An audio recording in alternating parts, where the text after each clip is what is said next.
meticulous after a while, after you've deployed 48 plus smart contracts on optimism alone. So there's a lot to keep track of.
in probably 10 or 40 years. Imagine. And like Stephen Hawking just said, if we have if we need to leave the planet, if humankind if human yeah if humans wants to survive in terms of, you know, all the aspects regarding the ecological degradation. And actually, a few hours ago I just shared that the tipping points and the are quite are really sad, you know, because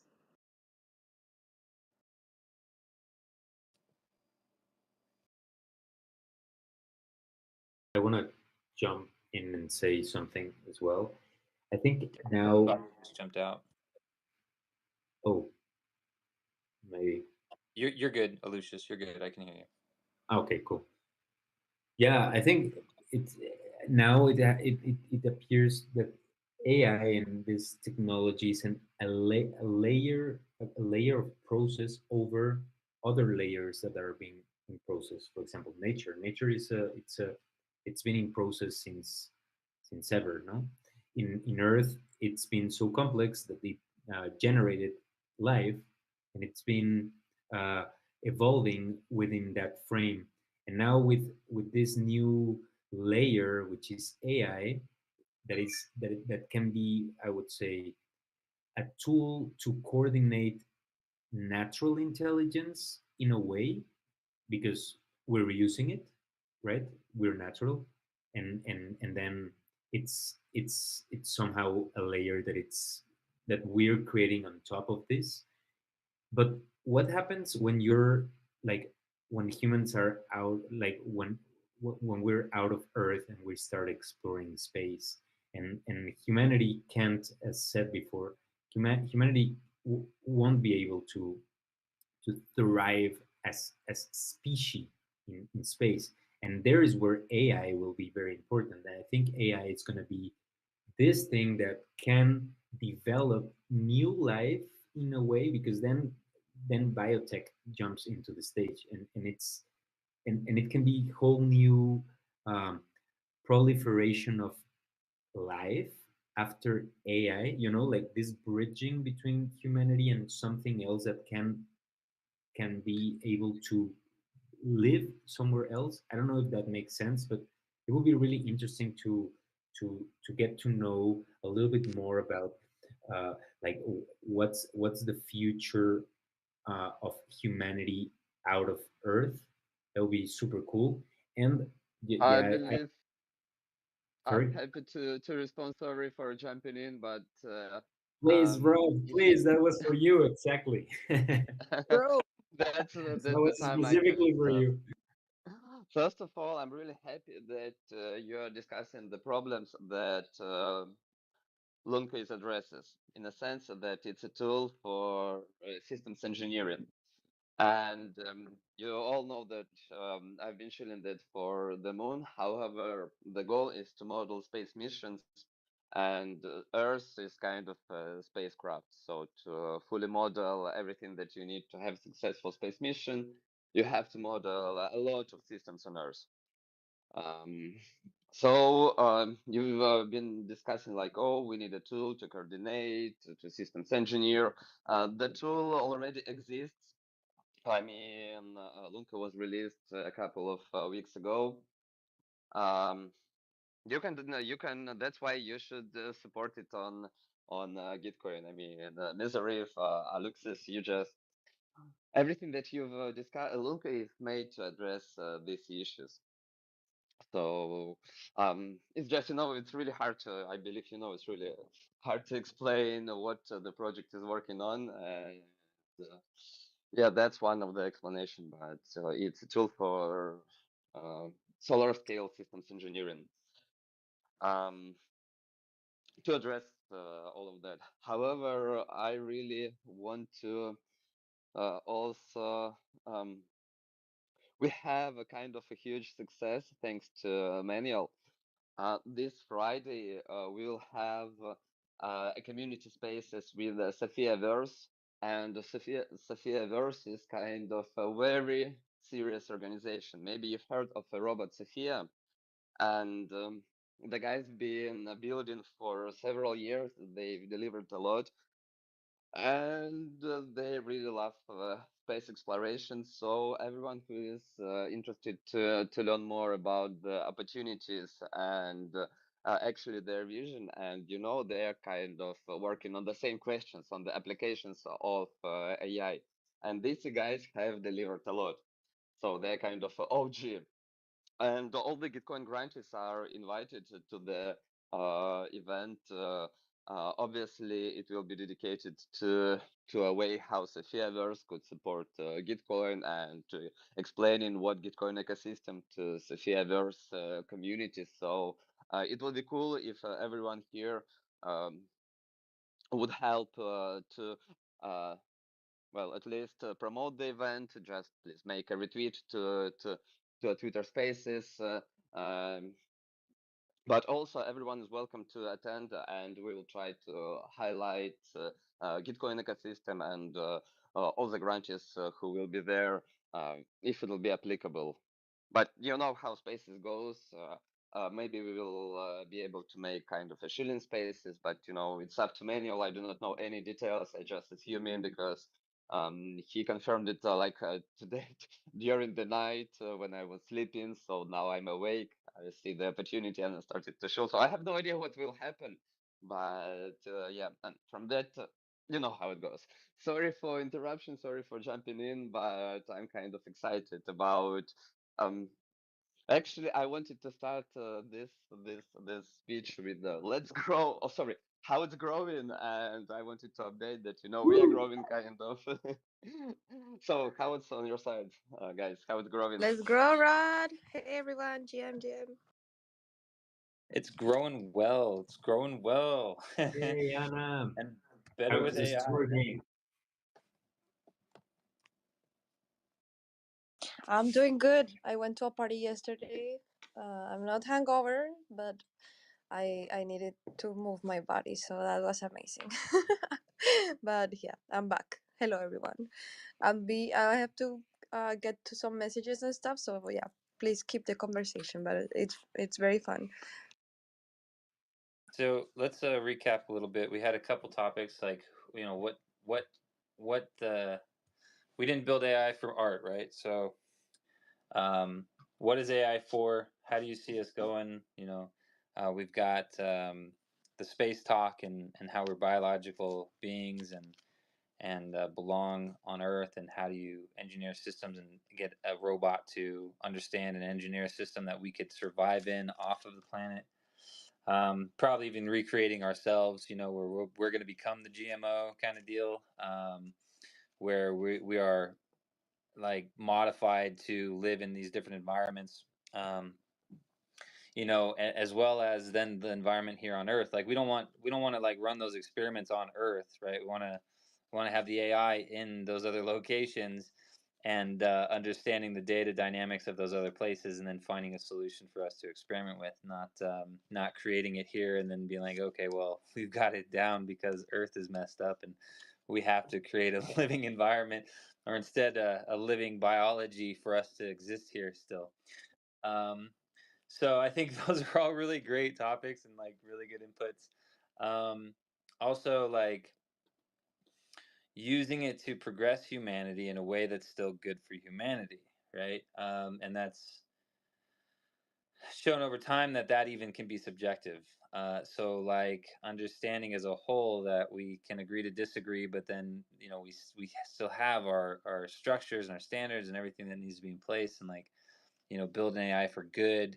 But outside of art, outside of like our needs, creative space, what do you see us expanding AI on?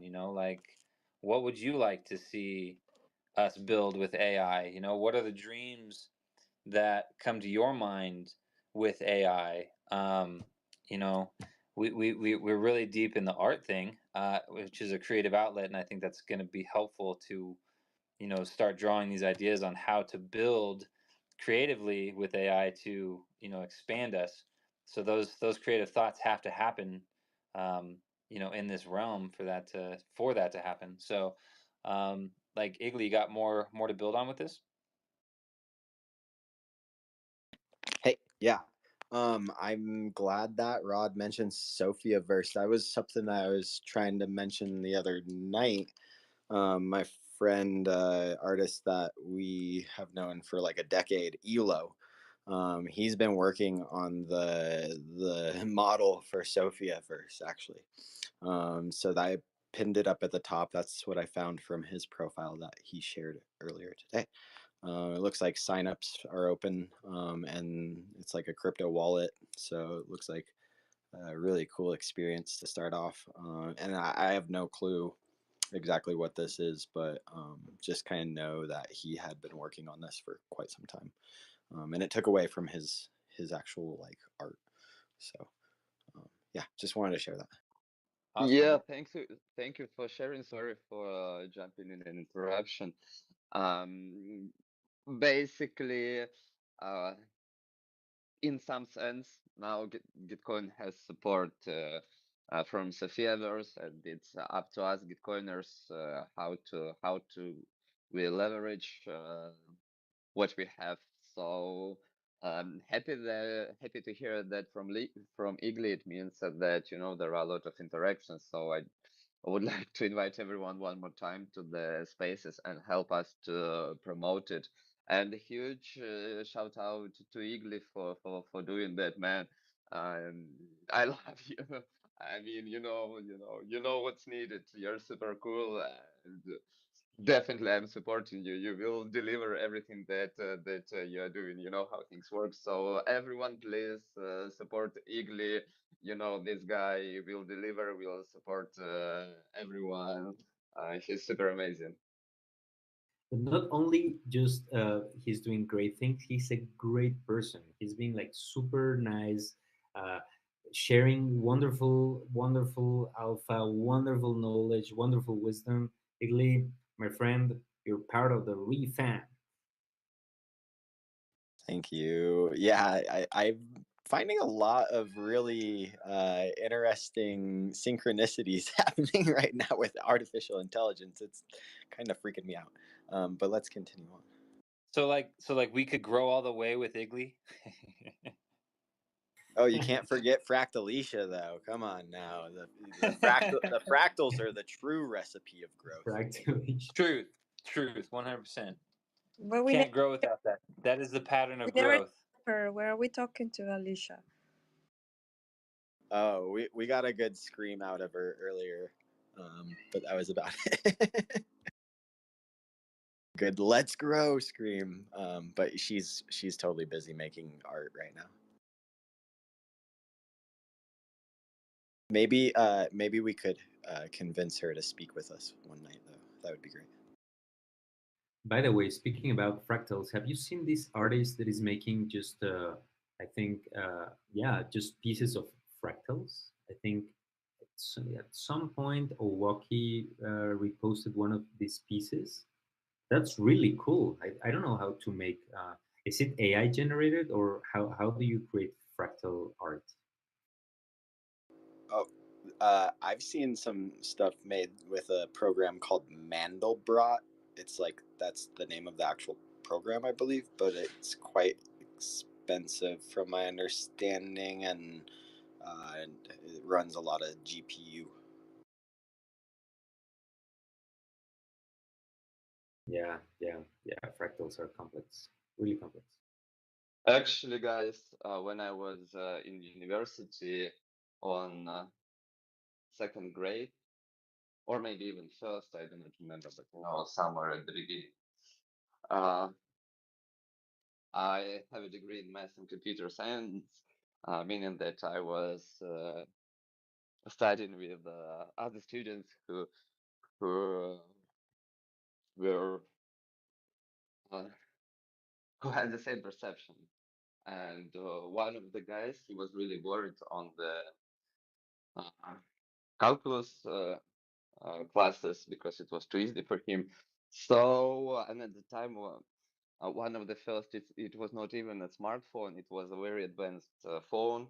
and he downloaded the programs, and he has created a program that created Mandelbrot fractal. You could set and vary all the parameters. It was quite fast, and he made it on a mobile phone just because he was bored. So, definitely it's complex, it's quite hard, but on the other hand, you can do it even on a quite advanced phone. And with all the technology that we have right now, of course, we can do much more complex things, but the beauty of fractals. And by the way, do you know often a fractal is defined as uh, self-similar, but you know that it has a Hausdorff not zero, how it's called. It has a dimensions. It has uh 1, 2, 3. How you call numbers? 1, 2, 3, 4, etc. Not whole Integer. number. Yeah, integer. Thank you, thank you, thank you, thank you. Sometimes you forget such a bit things. So we get used to things like circles, lines, 3D bodies. All of these bodies, they have a dimension, an integer dimension. However, the formal definition of fractals is that fractals are uh, manifolds that has a Hausdorff dimension. It's non-integer Hausdorff's dimension. It's quite complex and beautiful topic, but yeah, and it took me a while to understand what it means. But once you get that, I mean, all of and most of things that we perceive, I mean, every fractal will have that value. Yeah, and Hausdorff dimension is kind of a metric that you calculate on the manifold. It's a characteristic of a set. So, and it's quite complex, but once you understand the definition, it gives you a much better and deeper understanding of what fractals are and actually how our universe works. Yeah, Igli, go ahead. Can you just say the term again? What was it? Let me Google it because, frankly speaking, I just translated it from Russian to English, and maybe it sounds. I know math. The thing is that terms related to space exploration, I know in English, and I know all the terms and things like that. But things related to math, I know in Russian, and sometimes it's hard, and sometimes that's why I forget things like integers, just because I'm trying to understand what is the right translation of the terms that I've used for that. But yeah, give me a second, and I will find Wouldn't a wiki. I will pin it to the top. Just give me a second. wouldn't the simplicity of it be the just the golden mean, the golden ratio, and that ratio is 1, 1, 2, 3, 5, 8, 13, and so on, and then with that base formula, it adds onto itself and grows off of that. So, like the technical term, I think you did say it close enough to be able to Google it, um, but I've you'd have to say it again for me to say, yep, that was the right word. so like just saying the golden mean, the golden ratio, everything it follows kind of that pattern of otherwise creative manifestation, fractal being in our environment, cellular growth, the formation of life on this planet essentially derives from that formulation. So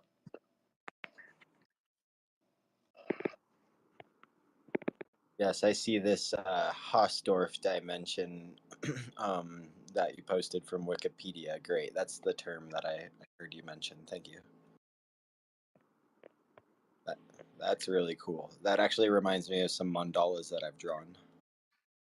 Actually, there are several, and I'll try to find. But there was at least one very great video about it on YouTube, so I'll try to find it. But the thing is that at its nature, we can visualize, we can have, kind of a visual representation in our head, an image in our head of what fractal is, but it's still up to our feelings.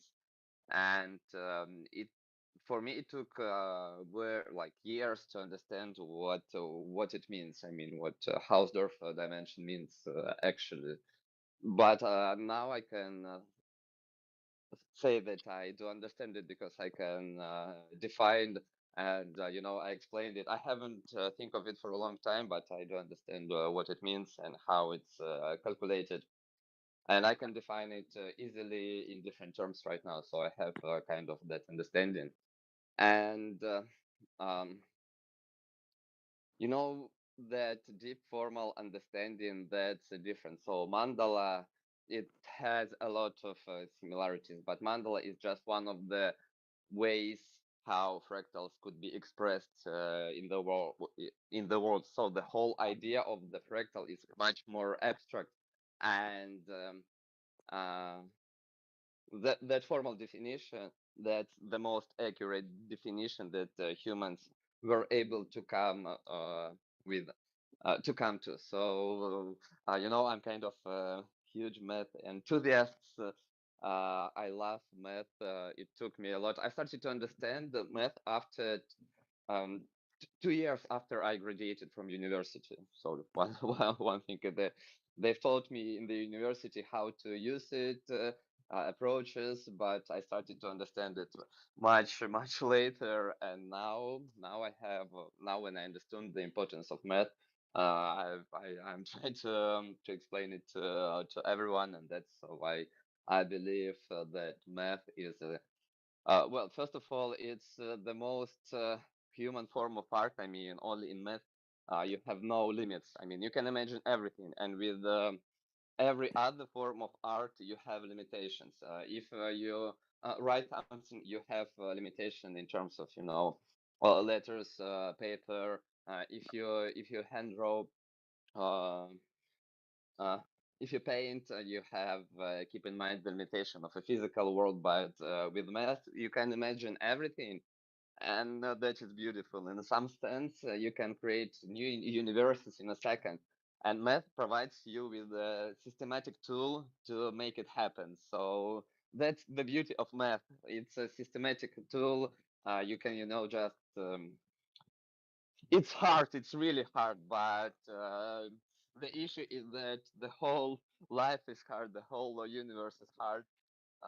But that's the best tool to express ourselves from one to each other that we have right now. And why the best tool? Because it can work without humans. I mean, it has its internal intrinsic structure that, in some sense, does not depend on humans. Moreover, it doesn't depend on our universe. I mean, we can imagine everything, and one plus one doesn't depend. I mean, we defined the uh, we have axioms for numbers, so it will be true in any case, even uh, if or when our universe would die. And in that sense, math creates the whole new universe, and I'm the guy who thinks that it's kind of true. I do not know what universes are created. I do not know how it happened, but definitely there is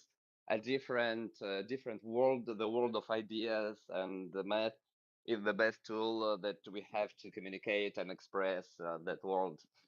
Um, yeah, Oxygen, back to you. Well, I wanted to say that math is the language of the universe. Math is, yeah, you spotted on the right place, Rod. No, no, no, no. Sorry, I sorry for interruption, but it's completely. I strongly disagree. Math. Uh, it's not a language of universe. It's a language that we human have developed, and it's the best language to uh, express what we think a universe is. But universe is different, and unless we have no unified theory right now, from physical perspective, there are two major theories. They work. One theory is general relativity, another one is quantum theory. However, those theories doesn't work together, meaning that we Yeah. still cannot define universe, and nobody knows if there'll be if it's even possible to have unified theory, because in math there is a theorem. It's called Gödel's incompleteness theorems. There are two theorems, but the thing is that there is a huge chance that it's even not possible to to define what universe is, even with math. So and math has a proof that it's inconsistent. But I want to remind that it's one of the most efficient tool, maybe the most efficient tool that we have. And from that perspective, maybe that's what makes us humans. Maybe that's why artificial intelligence won't make us. So it's just that's what actually I feel. I mean, when I talk And now to people, until that tool is broken, I want to highlight something here in this conversation before we move any further, because this is really good. And like the subjectivity of it, because of the different theories in science and math and everything else, right? The double slit experiment kind of proved that we ourselves become an observer of our reality, and can effectively change that reality by observing that which makes up the reality. So the energy, and becoming involved in that energy process, like math breaks down, it still it still shows, but then we have to take that math to another level and apply it in different ways, and understand that even though if we do apply it, it's only going to go so far in those theories and get us to another point, and we're going to have to, like, another plateau. We got to figure new stuff out, but those tools get us to another place, right? So the whole point of those tools is to break them, right? And then find out where they break, and then find out new information from those moments. So like the double slit experiment, it shows that 1 plus 1 equals 2, but then when you watch it happen, it equals 3, and you're going, what just happened? And you're like, well, it's because you believed 1 plus 1 equals 3, and like that type of environment can happen. So like Schrodinger's cat is still alive in the box, but if you don't believe it, like it's going to be a dirty mess. So like it's all in like the dimension that we collectively build, right, and where that energy goes, and how we build like collectively. So like I think that just needed to be thrown out there, because that is the bridge, right? Like the double slit experiment, the whole observer effect, kind of bridges both of those together, and says you're both correct, right? So whether you believe you can or can't, you are correct. So I had to put it in. Keep on going, guys. That's good. yeah, I want that to jump was in and say sorry. I need to leave now, but it was a wonderful conversation. I hope tomorrow we can keep this up. And yeah, big shout out to you guys. You're doing great. This has been a fantastic time. Anna, good luck with the few hours of stewarding. And you guys, I love you. I love you all. It was a wonderful time. Keep you tomorrow. Let's grow. Love you back, bro. Go to Take bed. care. Get some Have a sleep. great night. Regenerate. Sleep tight. Also, my hour is kind of winding up to the end. Is Sunflower coming in? He should be coming in. Yeah, he'll. Um, Don't worry.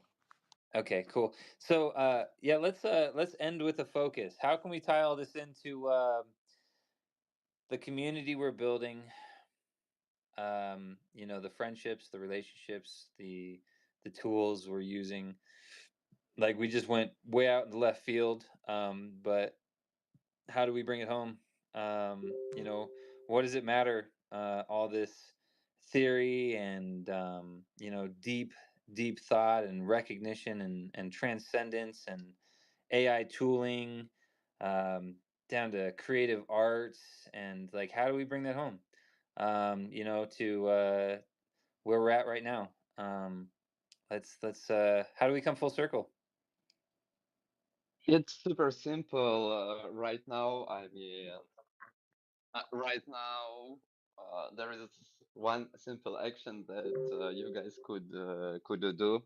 Please support the spaces that we have with Sophia Verse. I'm not joking. That's really important for this space QF. That's why I'm paying so much attention to it, and you know what I'm thinking of. So with the yeah, that's maybe the outcome. I know that it sounds crazy, but yeah. No, I actually looked up Sophiaverse. I hadn't heard of it yet, and I actually got up and checked it out.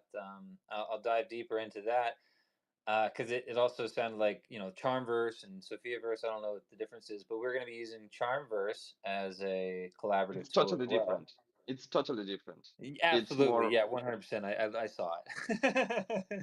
So, but yeah, no. I'll jump deeper into Sophiaverse and see that. Can you want to explain like the No, like no, no. more?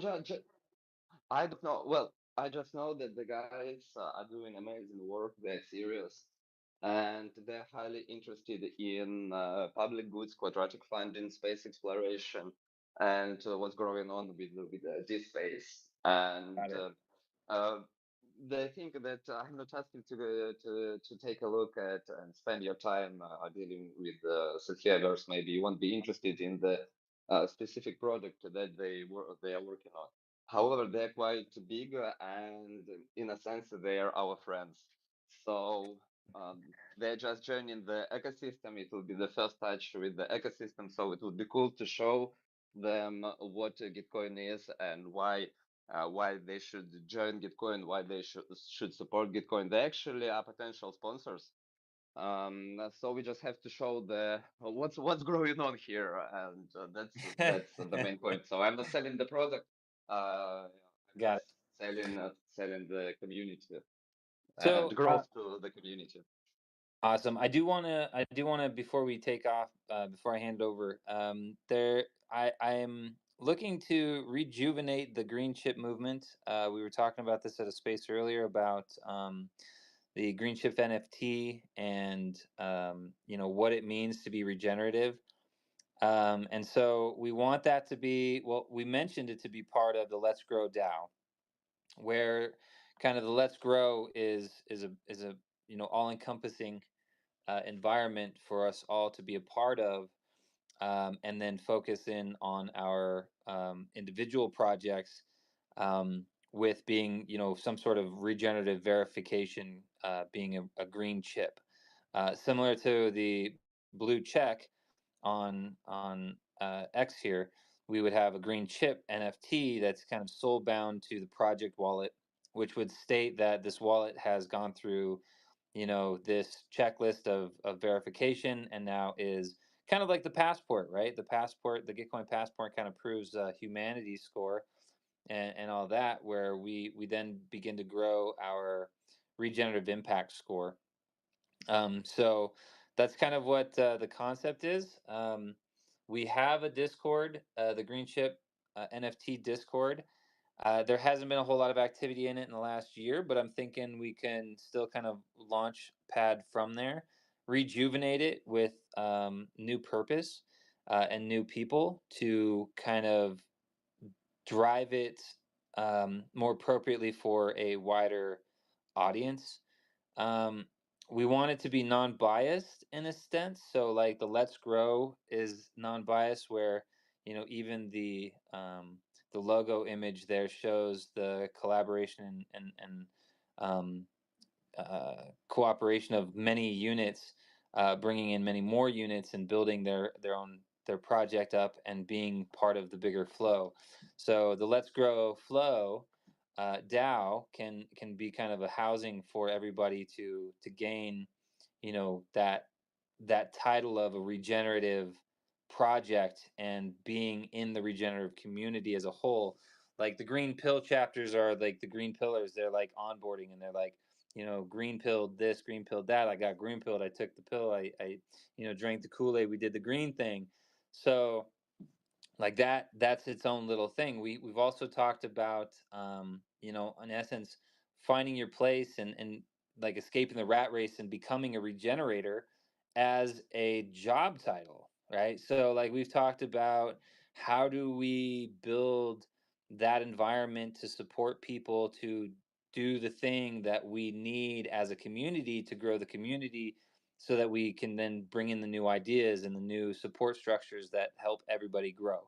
So I'm kind of envisioning this Discord space to be that, where we can create channels for the various projects under various categories, and we have our communication spaces. We all have our own Discords, but like I think we could all use our own Discords as like our building space, and use it as like that, but then have this external space of the green chip movement, like the green verified regenerators, the regeneration movement of everybody that's collaborating. And that way, if you have gone through that check, I mean, it's a place of trust, in this trustless system. So maybe we can really help build in through that Discord, as long as we agree that we've covered all the safety measures, that entry in has that.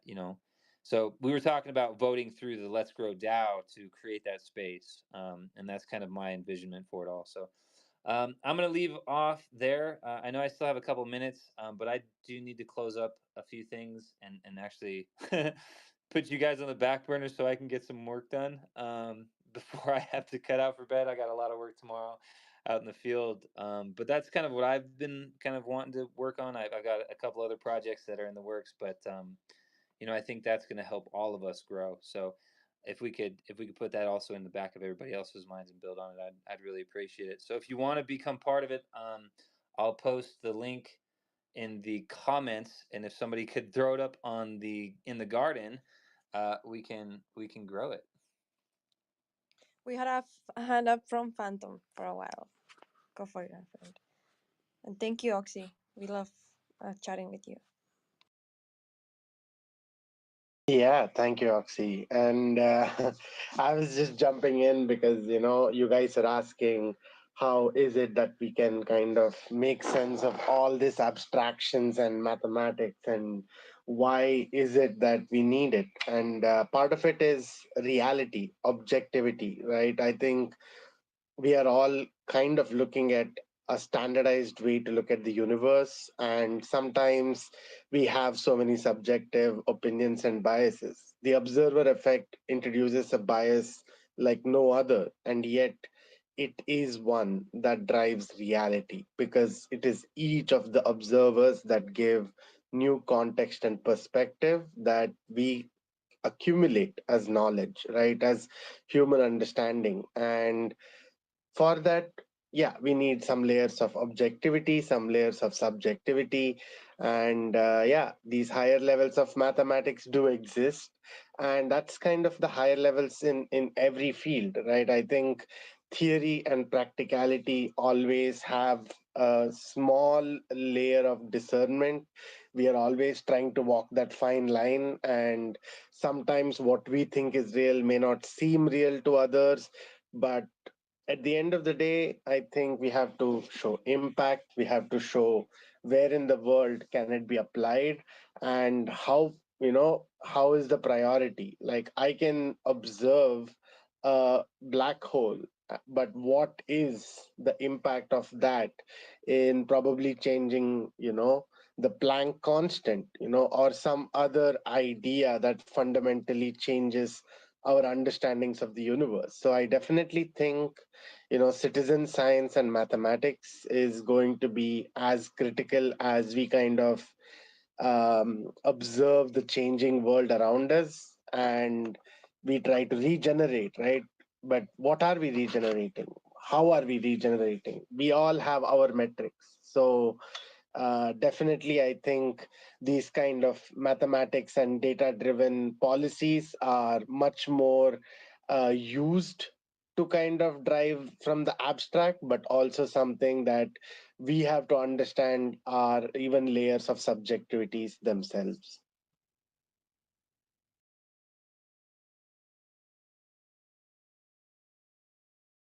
Let me quickly jump Also, in. sorry, real Um, quick. This is for the space. Anna, the space is down one co-host slot, so I'm gonna drop off, and it will be the only co-host slot that you have for the evening, unless you all get rugged again. But that's all we're working with. I Yeah, can co-host for the next Yoxi. couple of hours. Okay, awesome, Rod. I just send the co-host invitation to Seth, and I'll send it to you, Rod, once Oxy is no longer a co-host.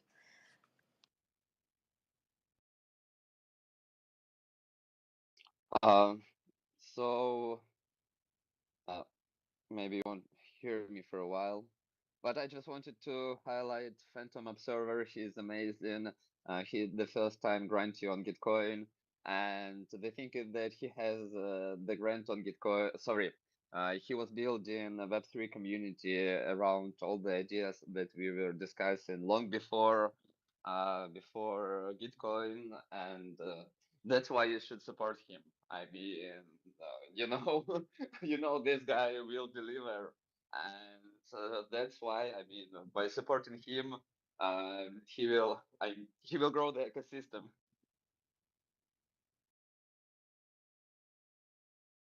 Yeah, go ahead, Anton. Yeah, Rod, thank you for that.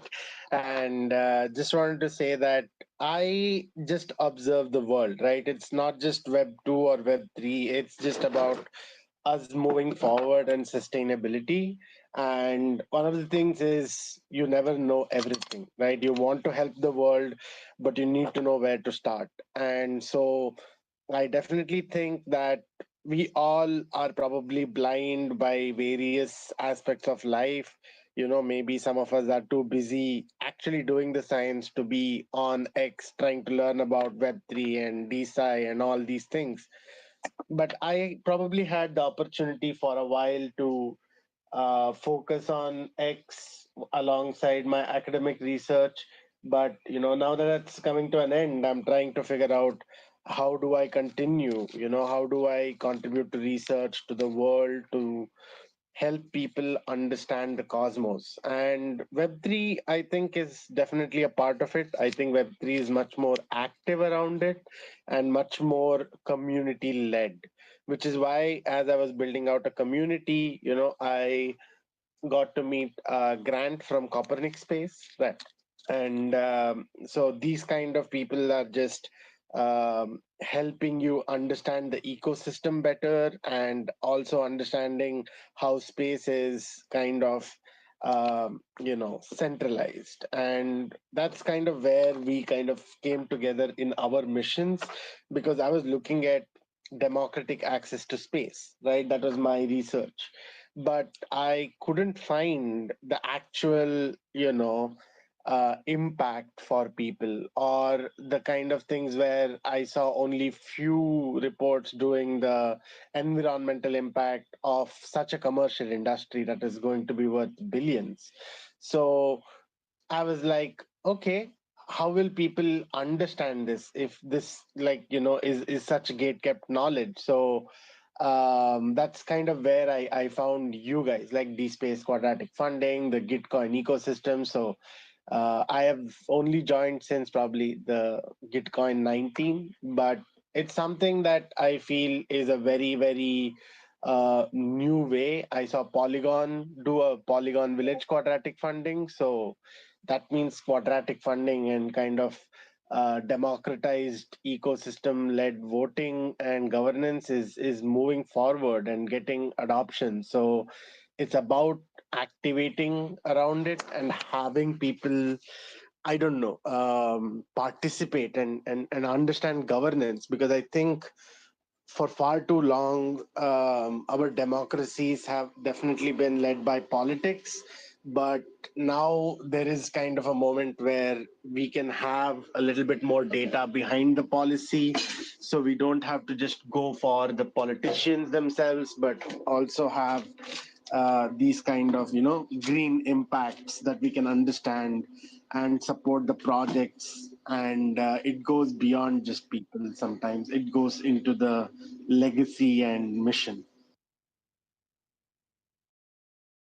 Yeah, Igli, you have your hand raised for a while.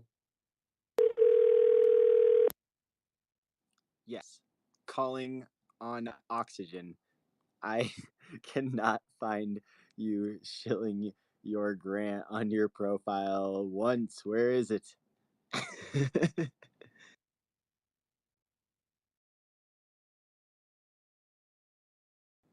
Um, Can they speak or are they rugged? Dang it.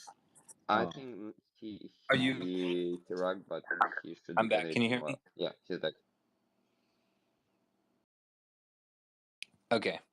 Yep, we can hear you.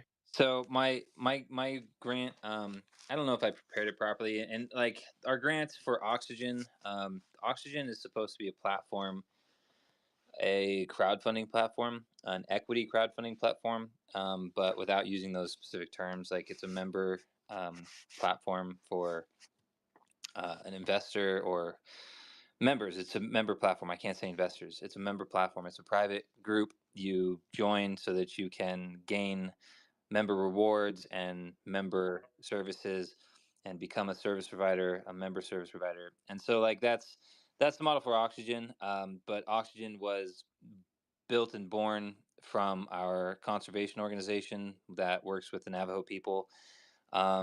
It's a Navajo registered company, Nijoni Na'asan, and we work directly with the ranchers and farmers.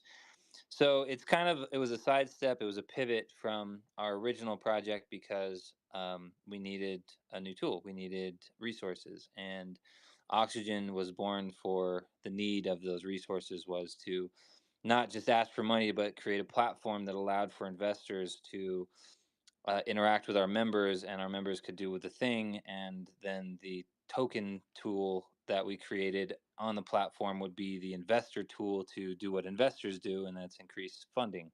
So we built the platform with the idea, or are building the platform with the idea of, you know, fair share across the board. So you have support for um, the members, the farmers, the growers, and then you have support for um, the resource providers slash investors. So I was we were I got it in on time, but we were denied, and I have so much going on right now that I don't have the time to rework the grant. So I don't actually have a grant live right now, but hopefully I will be able to get get it done differently and better next time. So I don't shill Oxygen because we are not a live platform. We're definitely looking for resources, people that can help build it and get it off the ground.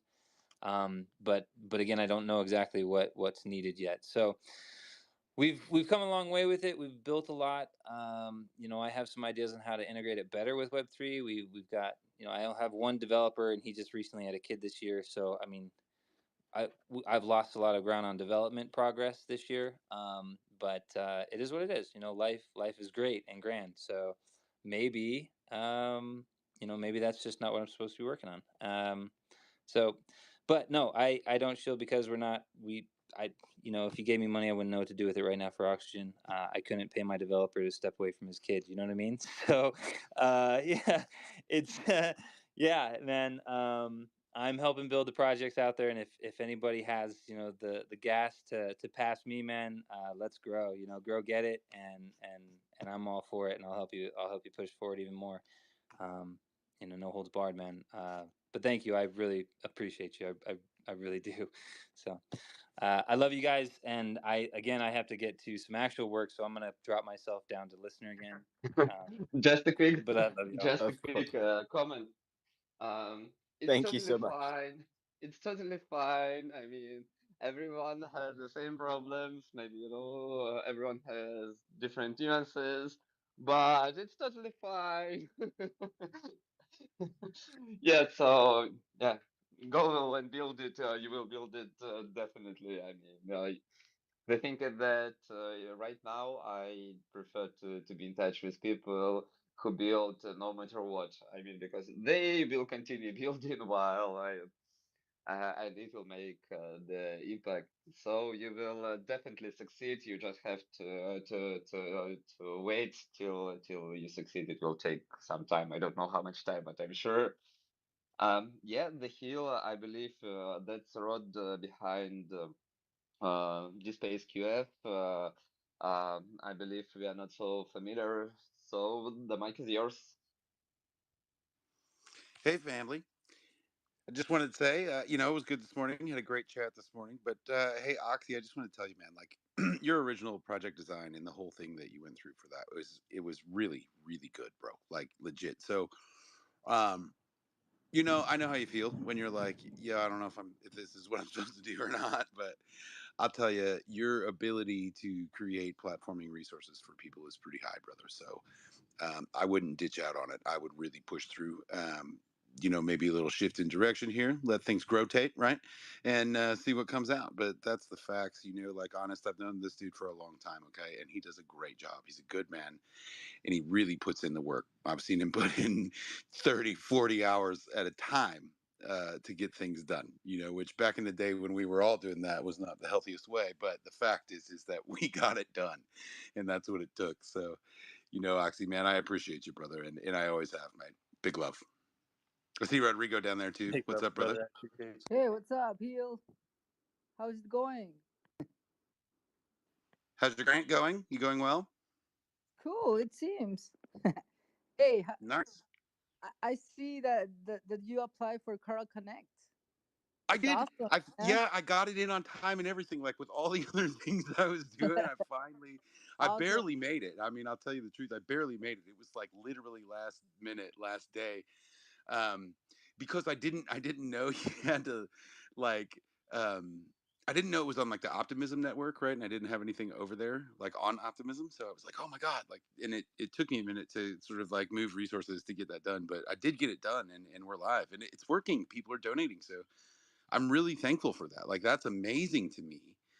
Um, you know what I mean? I mean, at the end of the day, the real reason that I entered this round was really just for exposure to get connections with everyone else. I didn't really do it for the funding, to be honest. I did it because I know that exposure and collaboration is really the way forward for everyone. And you and I are sort of driving in the same lane in different parts of the world, which I think is amazing. And just for you guys, background with Rodrigo and I, we've actually come to a sort of agreement for a whole different grant application that we've done, and we're really, truthfully, looking to really help each other out and really push forward hard with coral regeneration, and Stephen Roden and Beyond Coral and all these other sort of projects and partnerships that we've got across the world. But the truth is, man, I'm just thankful to be involved and have everyone. Thank you, honestly, for everyone that's donated, and it's just amazing to me. So, yeah, man, it's all about collaboration and pushing forward. You want to make the big goals happen. You can't do it by yourself. It takes everyone. That's why we say, together we're all essential, and that's the facts. Because alone, you ain't gonna get so far, but together we can really, really shake things up. So, I love it, man. Good to see you, brother. Hey, we just talked a few minutes ago about AI and how can AI can tackle environmental problems. Like in terms of restoration, I think that have a huge potential to scale in many ways. In terms of how can we select certain uh, genetic pools of organisms to create spur corals and automatization. Yeah, it's really good for monitoring and for create approaches, interesting approaches in biotech. And yeah, because we need to scale many restoration efforts in many ecosystems that are quite fragile in these times of climate change. And One hundred that, percent, man. 100% agreed. Like, uh, us, and we're all over that. So, we use the Charm robot, and basically, it's an AI coral farming robot, right? And it's scalable, grows coral in tanks on land, and we use deep vision machine learning. And so, over a 2.5 year period, the AI has learned every single coral that it's encountered, right? Its specificities, its growth rates, its needs. I mean, from cleaning to aeration to you name it. And I'll tell you, here's what's brilliant about the AI that we're using and how it works is even when there's huge mess ups. Go ahead, yeah, D Space. I don't want to take the mic away here. Go ahead. Yeah, yeah. I just wanted. You said By the way, everyone please retweet the spaces if you haven't done that yet. You've said AI learned, and I just want to remind that in a year and a half, I just want to remind that at its core, AI is just a fancy tool to process and statically analyze huge amounts of data. So definitely it will help a lot, but in a sense, it didn't learn a lot. You just collected a huge database and applied very specific statistical analysis tool to extract data from that. Um, I'm reminding of that because AI has no consciousness. Maybe we will have AGI, and maybe we'll. I mean, soon AI would be the main tool. It's already the main tool, but I'm really, really, really concerned that um, it will replace humans at least in the next couple of tens of years, but that's Yeah, already a crucial tool for all of us. Also, Anna, maybe it makes sense to invite Igli to co-host, to have two co-hosts. I'm afraid that I could drop off, so Hi. um, Yeah, thank you, Rod, for the reminder. I am trying to send the co-host invite to Seth. I don't know if you're Rock, Seth. Hey, Seth. I'm here. Hello, hello. Hi, let's grow. Yeah, no, I haven't received the notification to accept hosting, so not sure. It's probably just a little glitch. But while I'm here talking for a moment, just a quick check-in. Um, let's do a few things. Always want to remind everyone, bottom right hand corner comment box. Let's hit a like, let's hit a retweet, let's hit a comment, let's grow. And then also the tweets that are up on the Jumbotron, hit jump in those and give those a retweet. Give them some love if you haven't. Yeah, just always want to get people activated, and that's the easy way to support, in addition to donating to grants, is just helping us all get some more exposure. But yeah, let's continue the conversation. I wanted to. Sorry, Frida. Oh, hey, sorry. what happened with that? He Uh, got something to say. That pooch Quite has the got something to statement. say for sure. I just wanted to tell you that he, like, maybe you could give us a little context on your work, because like some of us are not familiarized with it, and it sounds so interesting. And also, I wanted to give a huge shout out to Flow Science. Hey, friend, if you wanna hop on the stage and share us how everything with open cannabis is going, I think we will all love an update. But yeah, go for it. I'm out now. Yeah, yeah. So what I'll do is I'll finish my statement that I was making first, and then I'll give you a little bit of background so you guys really know kind of what's going on. But what I was going to say is the hectic thing about being able to program this AI and garner all this information, right? And really with deep vision machine learning, there's really a huge potential there for data allocation, right, as well as specificity. So it was really good for us, but we all sort of, like, Stephen went to America, I was in Indonesia, like Kane was in Singapore. We had a bunch of events and things that we had to go do, and a pipe broke, right? A water pipe, which you would think is like a huge deal for a coral restoration project that's on land, right? But the reality is there's multiple backups, and so we've got that in covered. But what happened was a USB drive got corroded and ruined. But thankfully, with the amount of data aggregation that occurs, when we all came back, there was a little bit of algae that had grown in the tank, but the reality of it is we literally just hit the clean function. And this charm robot, I am telling you, cleaned every single coral and the entire tank back to like pristine status.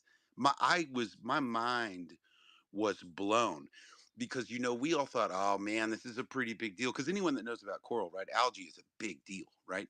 But the fact is, man, this thing works. And it really did. It cleaned every single coral, cleaned the whole tank, and it's back to like pristine status. So the capability using that AI and using all of the technology and the robotic end effectors and everything. Like the fact is that tank health can be maintained even when there's like major issues going on. So it was really just kind of an awesome experiment, and it seemed like it was a fluke, but it was really just another proof of work for us. You know what I mean? Go ahead, Igley. Yes. Do you have a time lapse possibly of this process? That would be cool. You know what? I actually have a meeting today, so I will see if I can get one of that, because it really is amazing. Like I every time we have meetings, I always like request that Steven like zooms me into the tank and like I can see all the corals, because I have corals in the tank, obviously, and yeah, man, it's just super cool because it's like the camera on it, right? It's like National Geographic level. I mean, it's very detailed, right? So you can really, I mean, you can see when you feed it, you can see the polyps open and close, and I mean, it's just beautiful, straight out. So, but I'll work on that for you, Igley, for real. Hey, Go ahead, yeah, Nezo. and the interesting part of this, at least for you, Rod, is that the background of Steven Rodin is actually from space. He just Yeah, yeah, yeah, right. he just created a few years ago, I think, a part of a Sentinel satellite that right now Yep. is doing some research in outer space, with huge laser and doing some rasters of Earth every day.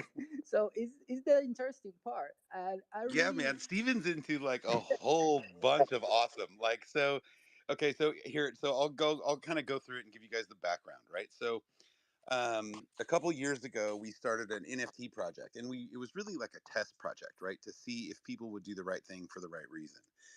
And it turns out that there are a ton of people that care about the ocean and they want to do the right thing for the right reason. And so we took all of those holders and all of that, and then we linked it with Steven, right?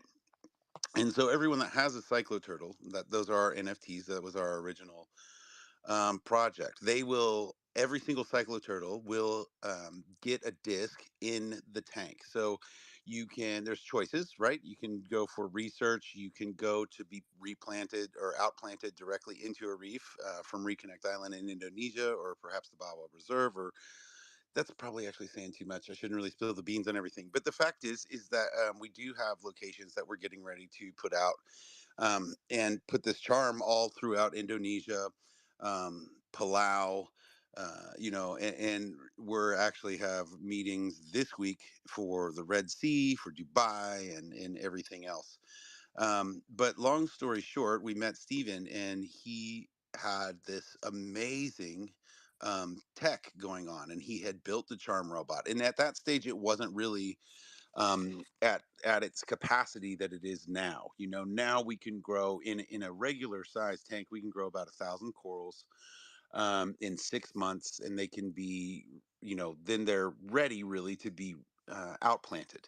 Now, here on Magnetic Island in Queensland, that's not really the specific goal. The specific goal for Queensland and for Magnetic Island is really education and research and the spreading of knowledge. Now, eventually, one day, those will definitely go out into the Great Barrier Reef. But for now, it's sort of proof of work, educational tool, research tool, and really teaching people and showing people that this way forward not only works, but it's an awesome way to sort of integrate stewardship and responsibility into rebuilding specific or creating specific impacts. So for us, for Not Essential for Cycloturtles, and specifically what we're doing with Coral Connect, right, is that we're taking the Charm robot, we're taking it to Indonesia, we're taking it to all these other places, several different robots. We've already made our agreements with the governments and everything else. But the specific design of Coral Connect is to really allow everyone in the world to have a platform by which they can basically interact with this. So when you buy on Coral Connect, when you buy a disc, a charm, coral charm is what we call them. When you buy one, you get your own disc, you get your digital asset, right? Now that disc, whatever, however you personalize that or whatever way you want to do that with the, because it has a laser engraver. So that disc goes directly into the tank of your choosing, right? So now you've got your own personal disc, you've got your digital asset. You can pick the type of coral, you can pick the location that the disc is going to go into from the, variety of tanks that we are setting up.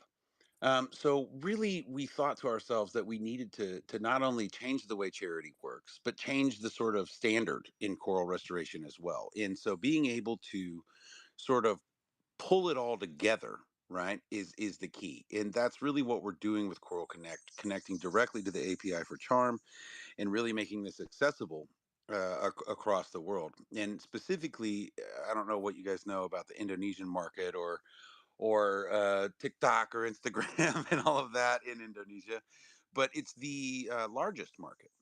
So being able to put these things in place and then have national television coverage and also a large scale media campaign, including a documentary that'll go through Netflix, really applies uh, a very specific and directed push in an area that this type of education, this type of connection, is really needed. Because the truth is as people, it's really the disconnection, right? There's a huge disconnection between people, the planet we live on, the animals, the environments. It's everything is sort of looked at as a resource, right? And I don't look at the world that way. Our team doesn't look at the world that way. Rodrigo doesn't look at the world that way. And so we really are striving at Not Essential and with Coral Connect to create a direct, impactful connection. And we do this through unique user experiences. And also, on that platform, there will be exactly like Igly's asking for. There will be the options there to view cleaning. You can feed your coral. You can view the whole tank. You know what I mean? And these are all like live data updates. And the metadata of your digital asset changes as your coral grows in the tank. So it's a direct mirror. And on top of that, it's an aggregation platform for data. So research for corals and all of these things. And that's part of what Rodrigo's doing. And that's really why he fits in really well, is because he does the science, and I'm not a scientist, all right? Just flat out, I'm not a scientist, but I am really good at making agreements and getting things done. So it takes all of us really to push this whole thing forward and really change the landscape of coral restoration and ocean stewardship moving forward. So that's what we chose to do. That's why we're building Coral Connect. And yeah, I mean, the reality of it is that we really do just believe that the connection and being able to connect people directly to these reefs where they not only become part of that reef, right? But then on the back end, when you look at it, all the metadata and everything is already there for density and everything for carbon credit exchange. So as we move through world markets, each individual market will have its own carbon credit exchange. It doesn't really matter where you go. But instead of having a sort of one way charity where it's like, hey, give me money, we're actually on the back end sort of structuring it and working towards the capability to actually give money back to those who invest and continue to push forward through this type of development and this type of connection and really shifting the way things work in the world. So yeah, that's sort of what we do, and that's how it works. Totally agree with you, Hill. But it's a really sad situation that in many places in the world, land-based facilities for in terms of rescuing coral colonies, to experiment and do some biotech with them, is a tool to mitigate all the impact that these systems have. And many people in many places think that eventually those facilities, those corals, will be of those facilities for decades. So imagine that, all of you, imagine that the situation regarding bleaching events is really hard, at least in the Atlantic this year. So even if the, if the tipping points in terms of temperature in the surface where reefs are located are quite insane in a year. This It year, is. It's crazy, right? And they're just stuck there. Like it's like prison for corals, right? Some, There's no yeah. outplanting that occurs.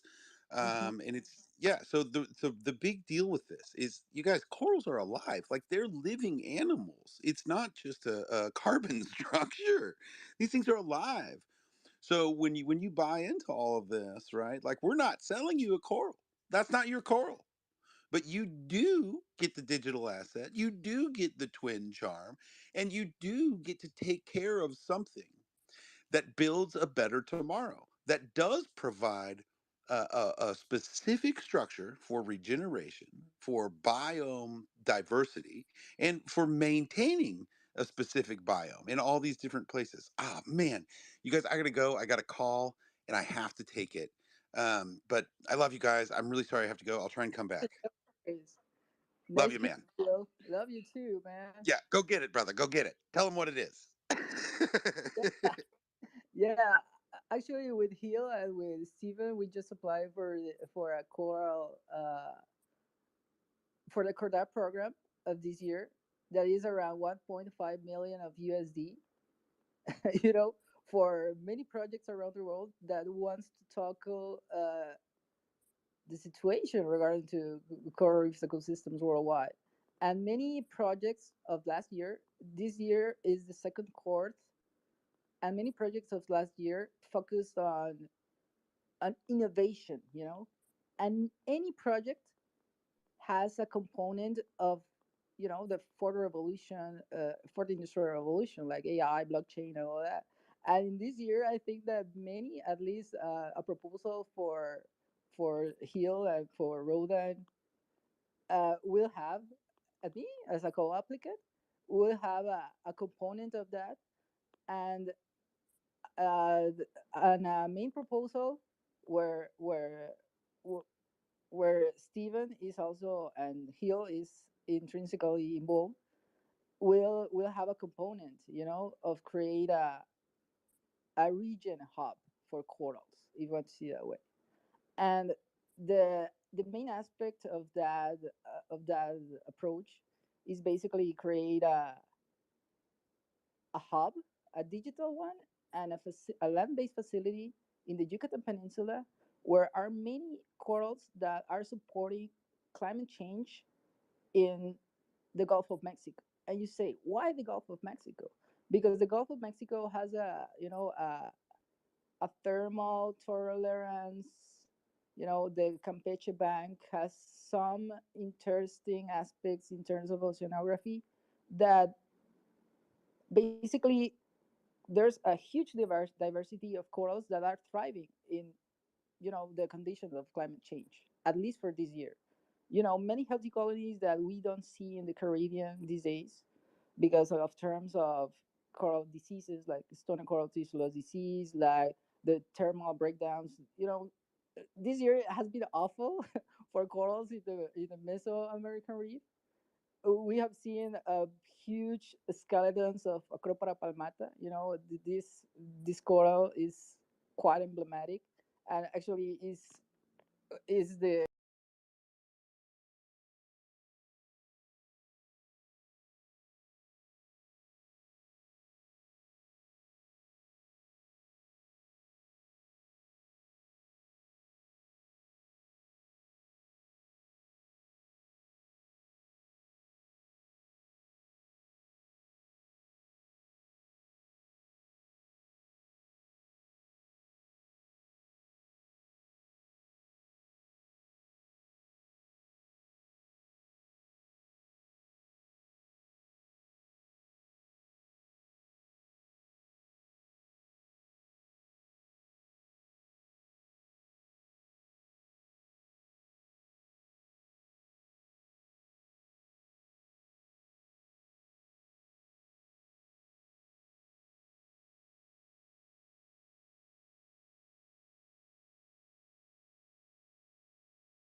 And I don't know, maybe it could be a nice idea to connect you two together. Maybe if they're interested in becoming a member of Gitcoin community, you can give them some hints how to do that, what they need.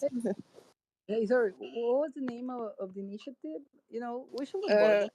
Let me put it in the comments here. I will put the website and check it on your free time.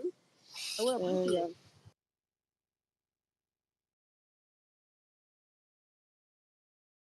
Awesome. As you see, I think that coral reefs will be the first ecosystems that will abruptly will change. In probably less than a decade.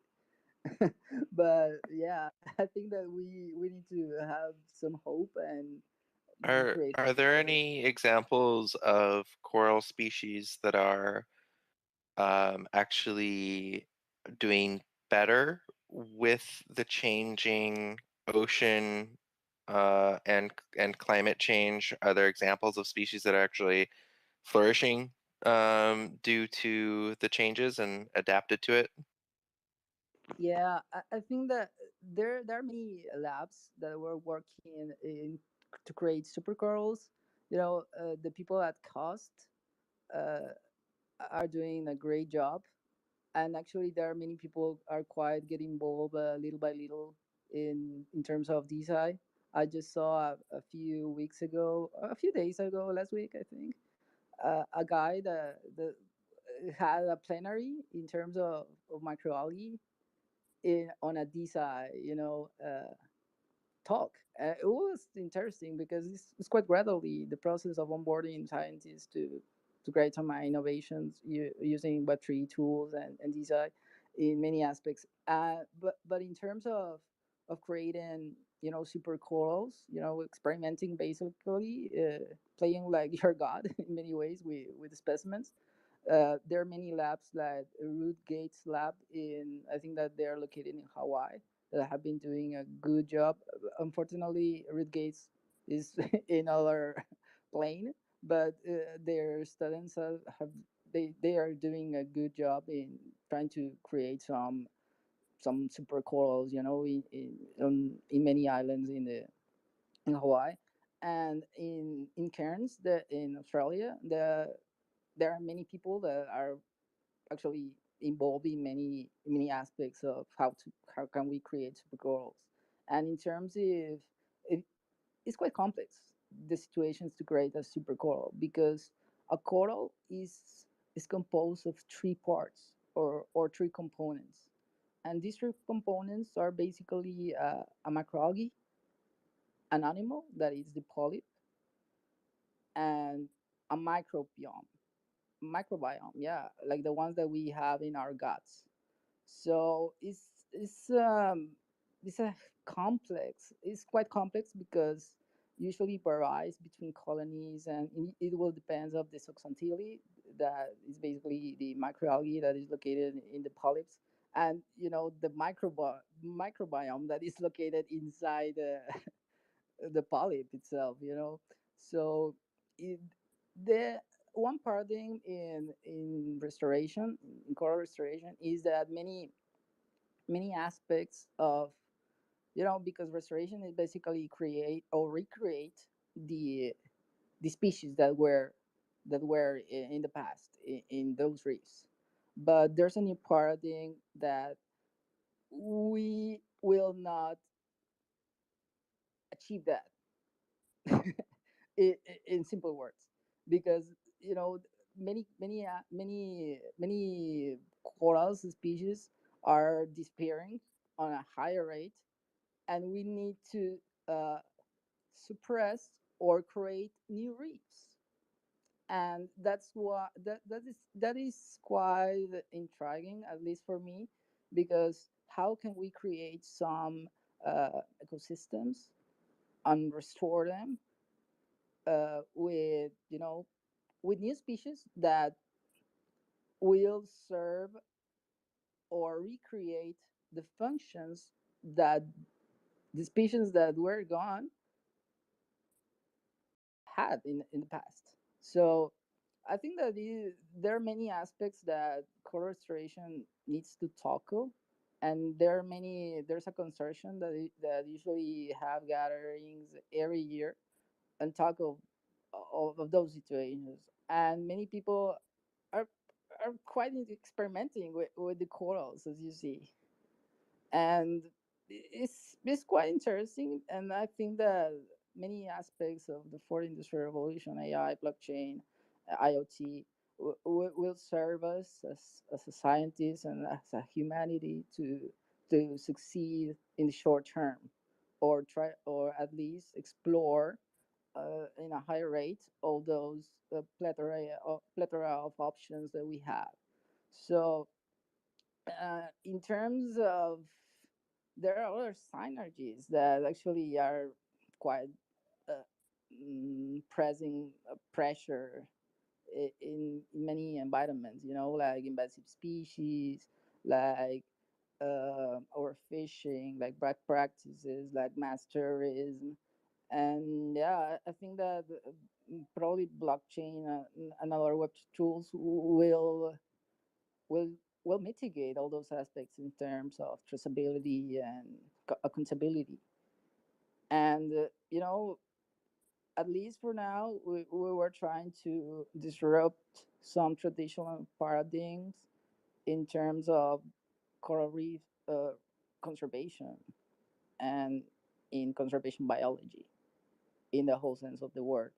So I think that as I told you before, like Gitcoin, Gitcoin is a huge experiment.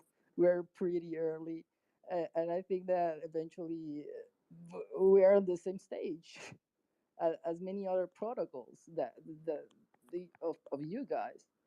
And yeah, creating some synergies and talking to each other. I think that we could brainstorm some ideas and create collaborations. I think that we're on the same channel and eventually we'll succeed. And we need to be quite realistic in many ways, but with a plethora of options. And do not try to do not try to be quite reductive in many ways, because we need to sometimes we need to see the bigger picture, in terms of stakeholders. At least in Mexico, the term the situation of digital divide is a huge one, and we are scaling gradually with proper stakeholders uh, in the short term. At least we're onboarding some international NGOs and some communities that have been working. Everything for now is on a local scale, and eventually it will upgrade in the midterm. So I think that we have some prototypes for now, Thank but you. Yeah, it's really good, such great work that you're doing. And I really haven't really spent a lot of time learning about coral or really focused on the ocean at all. I've been centered around land regeneration, and I think, it's there's so many different ways you can try to tackle the meta crisis and find ways to make an impact. And I found a path that's very much so land based, but I really respect and admire the folks who are tackling these challenges of the ocean. And so just a lot of respect and appreciation for the work that you guys are doing and the experiments that you're running. And it sounds like there's interesting technologies being applied. Interesting. Wanted to learn more about that charm coral farming robot sounds pretty innovative and amazing. But yeah, thank you so much for exposing me and everyone here to this world under the sea.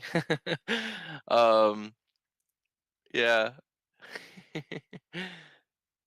We're about there 10 minutes left in this hour. And I'm just really thankful to be able to every day be able to get to know someone new a little bit better, get to bond a little bit closer, and just yeah, feeling a lot of gratitude for the space that we get to spend together, everyone. Yeah. Thank you, Seth, for spending this podcast. I wanted to ask you, Mr. Reef, like, sorry, I'm eating. What would happen if the coral reefs like disappear? Like, does that mean like the end of like fishes in general and like certain species? Or like for example, like this mass production of certain food, like fish for food, are they gonna be able to still exist? Or it just means that everything is gone? Um, I think that we will see that probably in less than 2 decades. But yeah, there will many. There's a term in ecology called trophic cascades, and we have seen trophic cascades in many fisheries.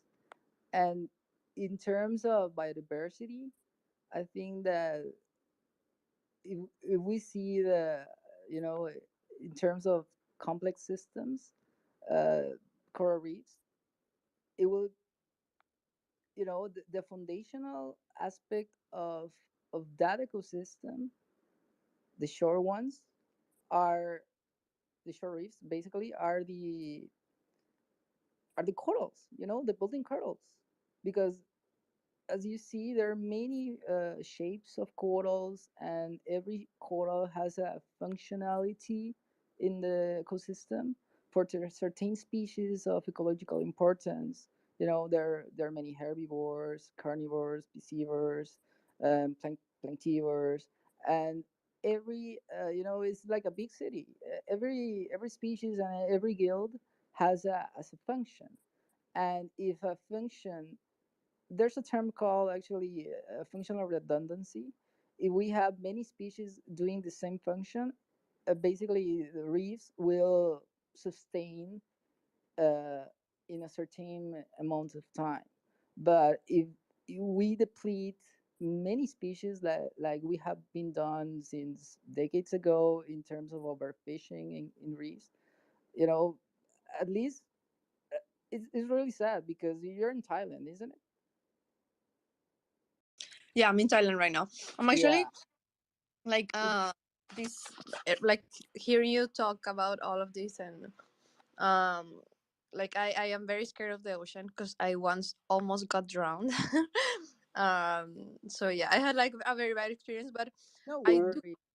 I do No would worry love. about. Yeah, no, but what you're saying like makes me really wanna dive at least like once in my life and You see should the. try. You should try it. But many Yeah. people are diving like in a sport, and it's extreme sport because imagine people from space actually do the all the protocols in the oceans. In terms of atmospheres, and in terms of physics, so it's quite dangerous.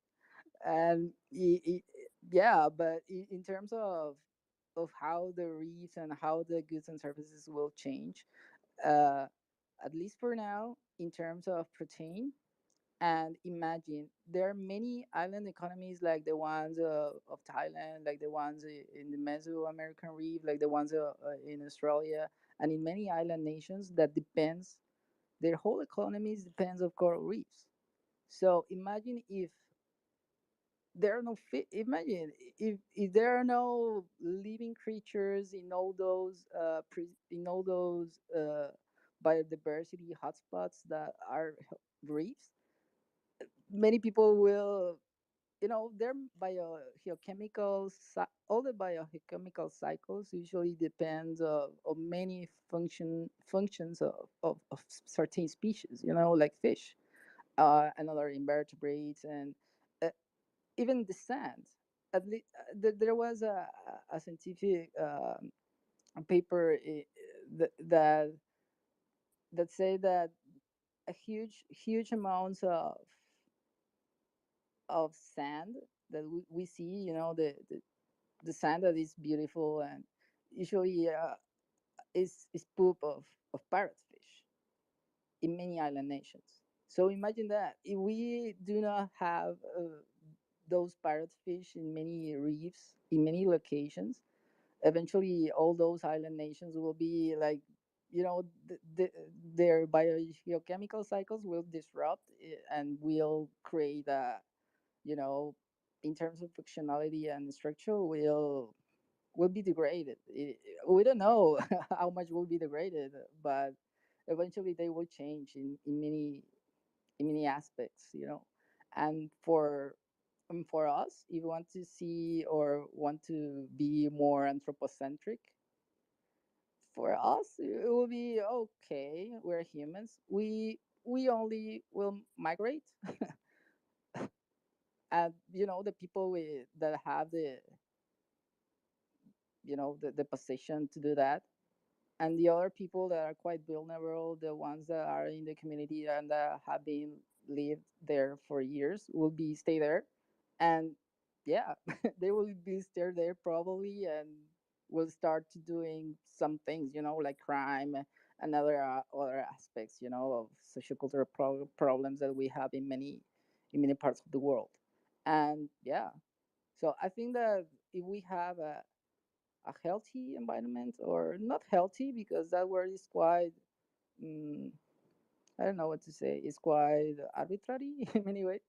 If we have an ecosystem in equilibria in terms of goods and services, I think that we could eventually create some strategies and some management that will eventually create regenerative systems, you know, in terms of, in the whole perspective of holistically speaking, as you see. But yeah, I really love to, yeah, our philosophy is part to integrate, and how can we reconnect in terms of coral reef restoration and conservation at all in this region. Because if we succeed in, you know, in create a little effort and create a change, I think that eventually that aspect will could replicate in many parts of the world with the same problems. And yeah, you know, at least the Mesoamerican reef is the second largest barrier reef in the world. So I think it's, you know, there are four countries that are part of it: Guatemala, Belize, Mexico, Honduras, and has a huge potential in terms of, you know, there are many millions of people that depends of those resources. If you want to see the resource, you know, if you want to see the biodiversity as resources, because for many stakeholders that are the decision makers are basically biodiversity are resources. And you know, they only want to see numbers and, you know, reports of a number, and okay, what will we need to have this healthy reef? Okay, you should do this. Okay, you're a great counselor. Okay, uh, we need to create a huge coastal development here, you know, some condos near the beach, and you know, that's a that's really a bad thing.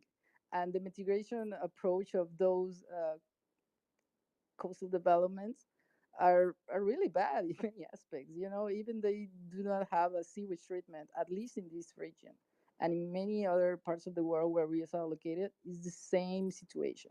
So I think that we have. That's why we really appreciate all the force that oxygen chain is doing, because I think that an aspect of, you know, coral reef conservation these days, you know, is the sewage treatment. And you know, in terms of overfishing is also a huge problem.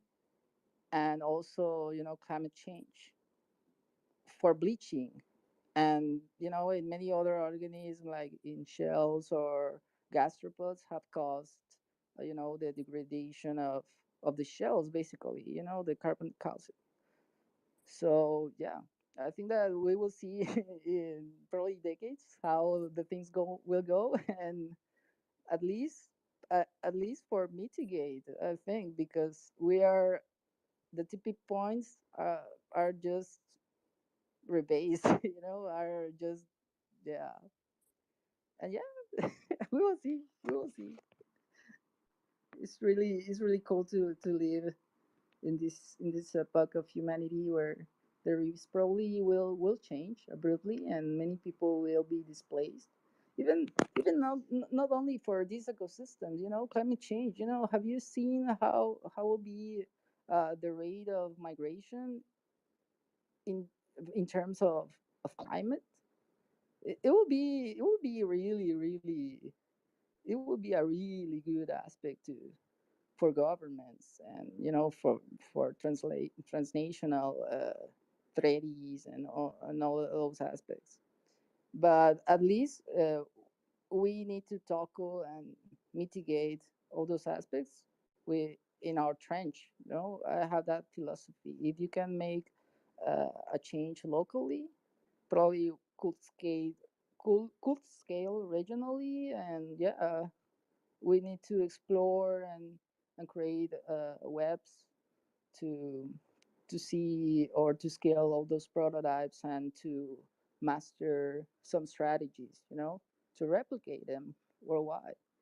In terms, at least in terms of conservation, that is the aspect. And you know uh, if you involve more stakeholders, eventually many process of transparency and traceability eventually degrade. And I think that blockchain could offer us a solution in many aspects in terms of metadata and in terms of monitoring. For example, imagine they have, in terms of monitoring some reefs, they have been some methodologies these days of photogrammetry. I think that photogrammetry and to create orthomosaics in 3D could eventually, and scanning in some colonies could evaluate how the process of erosion eventually will be in the future. So it's a good, there are many aspects that we would love to explore in this. Yeah, I mean, doing some science and fusing and trying to be quite multidisciplinary and transdisciplinary in science, and fusing with it with arts and some divulgation and community engagement and many aspects. So at least for now, we're focusing to create a hub. And this hub, it will be quite interesting because we're planning to do some research and explorations in terms of tokenizing. I don't like the word tokenizing, but eventually we need to create not a token itself, but a certificate. I really love hypercerts, but a certificate to compensate and to show evidence with stakeholders for, you know to show them to to create more or decisions. And eventually for us, some researchers could, those hypercerts or certifications could help us to do some science, and to compile information that eventually could be useful in terms of tracking certain species and trends. So yeah, I think that it will be a great future in terms of scientific innovation. And in many projects, I really love to see how the space. I don't know what is called the project of Wasabi and Ron. I just watched it a few hours ago. Do you have the name of the project? Yeah, so Wasabi's project is called Coconut DAO. He's building a network, and I mean, it's a DAO that Yeah, produces. I got it. I got the Yeah, coconut. But the and the other project Rod, of you're talking about Rod, the space exploration. Ron. Yeah, who says Ron. space exploration? Oh yeah, No, the no, ghost still Rod. No, no, the hill, maybe the hill with the no, no, turtles. no. I will no. Keep going. I will show you how, is to create a framework for impact and create some like universal UV in terms, many people in this space were talking about UVs and wasabi and this guy Ron for of Gitcoin is involved on that project. It's quite interesting. I just see it a few hours ago. Actually, they're on this round of Gitcoin. I will show you probably in a few minutes if I Yeah, no keep going. worries. You can drop us Go ahead. the link in the Jumbotron. Are you back, Seth? By the way, like if you guys ever have issues like um being a speaker or you're not able to speak, just like try dropping to the audience and then coming back. If that doesn't work, then you can try like getting out of the app and coming back. Because yeah, the spaces are starting to get buggy, but we have to be patient. Where are you from, friend Rizzo Mesorif? I know, are you Latin? Like, are you from Mexico or something? Where are you from? Mexico. I'm from Sorry. Mexico. Can you hear me? Ah, sí, ya te escuché ya. It's Mexican. Hey. Pichi. Sí, soy de México. Mexico, from the Mexican Caribbean. Nice. And how did you end up doing this work? Like, how did you, how did you find your passion for like oceans and, um, do you live like in a coastal city or something? Yeah, I was born and partially raised in Cozumel Island, and I have the opportunity to dive at 14 years old. When I was 14 years old, and I think that my passion usually got involved because it was the only. It was really interesting because I was partially raised there because family issues, and I used to be with my dad, at least three times a year for some a month at least. And the only communication that I had with my dad was diving. Okay, we should dive, and yeah, we do not speak too much, but yeah, you should be with me, and we will have some time, try water. And I think that my connection with the ocean was part of that. And the legacy of my family, my grandfather is a fisherman. He's like 98 years old. My dad is like 70, and he's a he has a little scuba operation on the island. And me, yeah, me is like I'm like a researcher or something. So yeah, you know, eventually I think that the legacy in the ocean is intrinsically in my family in a certain way.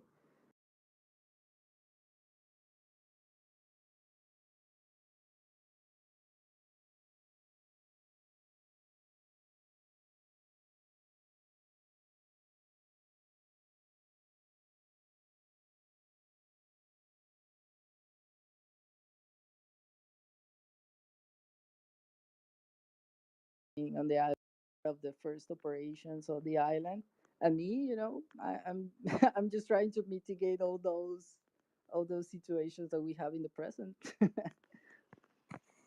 So I think that my passions I know. for that situation. Anna, would you be able to invite Artistry up as a speaker? And maybe if he's able to, we could do a little musical interlude. Yeah, that would be awesome. But yeah, thank you for sharing all that, Mr. Reef. I like listening, so much passion behind you and your story and what you do. And yeah, like for me it's very very inspiring. I have never been like so close to the ocean as Seth was saying. Like I'm way more like attached to like forest and stuff. So yeah, it's always nice to have all this It's information basically and to be aware. 'Cause of it's oceans. basically Anna, because you're part of the forest. You have like a Yeah, legacy in your like family. right on the forest, literally. Well, in what part? Colombia or in South America? Yeah, in Colombia, in South America. Cool. Yeah. Hardys, are you here? We have a hand from Italy Hey, too. hey Anna, you're Did ugly. Sunflower just speaks a second ago? Because I don't think I heard them. Yeah, yeah. He was inviting artists to the stage to get a music break. Are you able to hear artist? I think I might be rugging, but I have to step down anyway, so I'm gonna step down to listen to music. I couldn't hear Sunflower speak a Yeah, few minutes.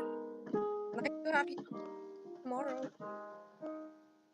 Yes, absolutely. And Mesarif, you're not shy at all. All right, dope. I'm just quite introvert sometimes. I think that is bipolarity. No worries. But I'm not mental at all. Yeah, I know that you are all mental, but no worries about that. It's part of a process in our beings. So yeah. No, Go for it, thank you Joe. for sharing everything. Amazing. Cool. Awesome. Okay, so now we have artist. Uh, he has been playing for us an amazing lately. So yeah, let's the stage for him and pin his link on top. And yeah, thank you all for joining us. Let's go live. Yeah, go for it. Awesome. Thank you, Anna. Cheers, Sunflower. Everybody here, Miso. You ain't so crazy, my bro. It's great stories. I love to listen. Hey, for what? Uh, What we go for? hey, I said good stories.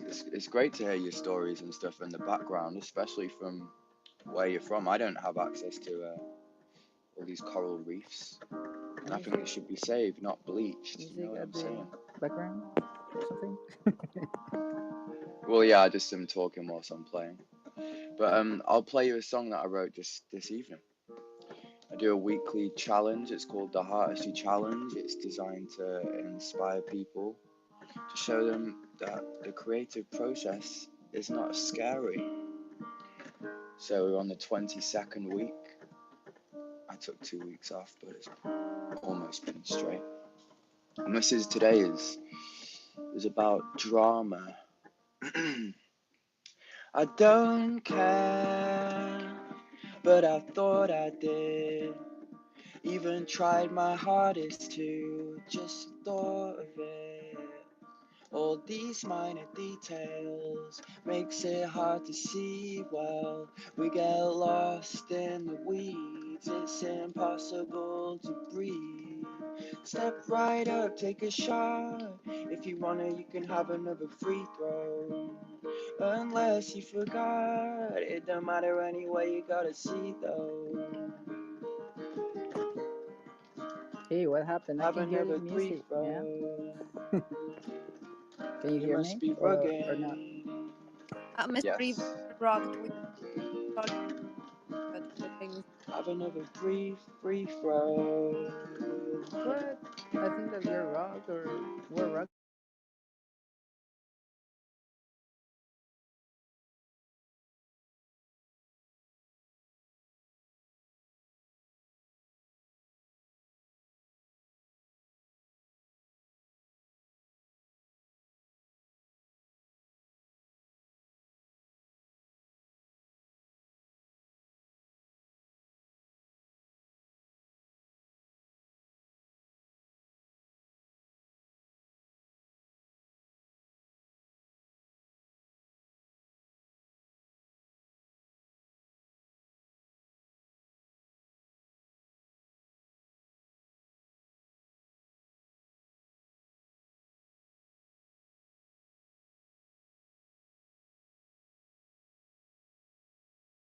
While you're at it, take a shot. If you wanna, you can have another free throw. Unless you forgot, it don't matter anyway, you gotta see though. Plus you have another free throw.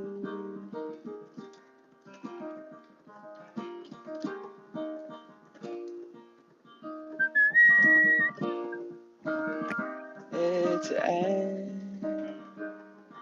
I never wanted it to end. Too far removed from the precipice. How far to go before we wind up home? Wouldn't you like to know? Step right up, take a shot. If you wanna, you can have another free throw. Unless you forgot, it don't matter anyway, you gotta see though. There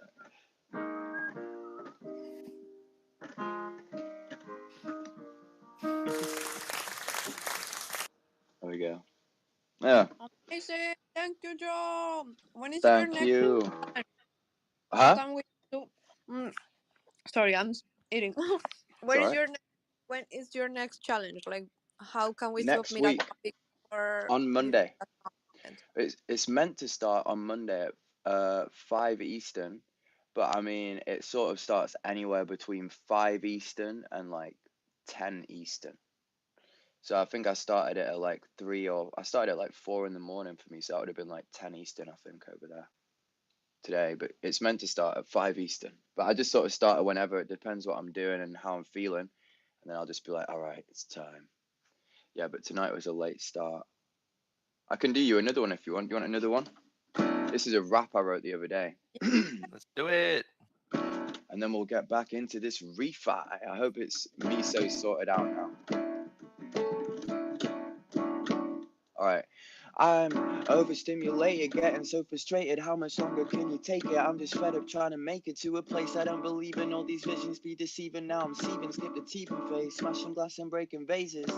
Look how hot this place is. Now I'm fairly wasted. I need to sober up before I taste it. Bittersweet medicine, light up like I'm Edison, tanking like I'm Thomas. Smoke the dankest, only halogen.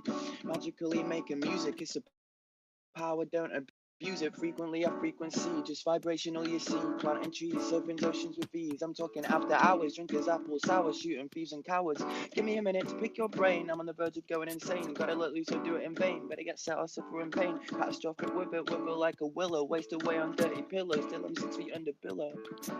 Missing you, missing me softly. It's been so long and I'm sorry. Didn't know where to go to and fro. Maybe we should take it slow.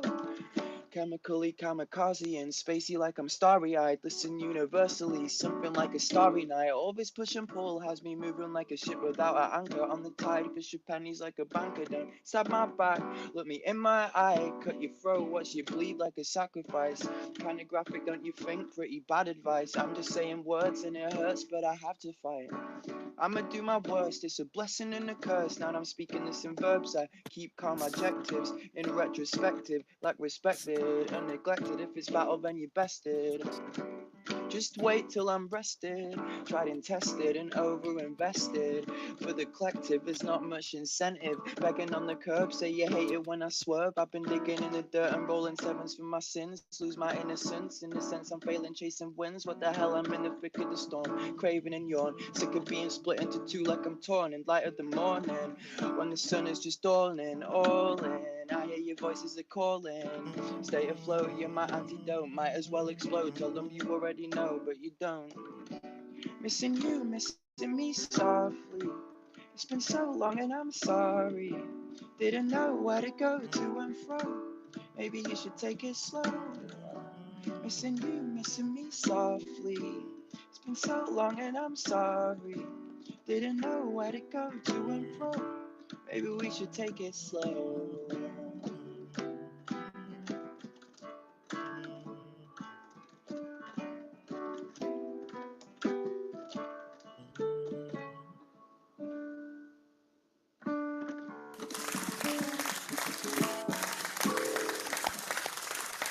Thank you. It's a good day. Oh, so beautiful. Thank you so Thank you, much. Anna. Thank you, everyone here. Thank you, Joe. Best part of the day. Big love, Sunflower. You're a legend. Let's grow. Hey, I'll dip down now, but Yeah, let's go. I'll come play you another one whenever. I mean, you guys are always up now, so yeah, you guys are hustling hard. So flipping it, well played to you, because it's not easy, man. In You spaces can all the find time. me here 24/7, my friend. 24/7 until November 12th. So That is come so cool. and Oh, stream. guess what? I'm dropping a song on Sound this week on the Optimism Network, which is going to be really flipping. I'm well excited for that. I've not dropped an NFT all year. I dropped loads in 2021, 2022, and this year, I've just been going, all right, I've just been on Twitter. So now it's time to release some music before the year's done. So yeah, we're going to have some fun. You So can that'll be come cool. to the song like in prime time if you want. I'm sure we will all That'll love be to so cool. Yeah, I'll see that. play it live for you all when it's released, because I'll be on top of the world. I'm pretty gassed to do it. But yeah. Anyway, I'll see you all soon. Love and light. Stay bright. All right, peace. Thank you, Joe. Much love to you. Thank you Big so love, much. Anna. Oh, yo, could you follow me back, Anna, on the Let's Grow account? Is that rude to ask? I don't know. Yeah, of course, yeah. Sick. All right, thanks. Big love. Bye. Thank you, Joe. Are you there, Seth? I am here. I'm feeling energized from that beautiful music.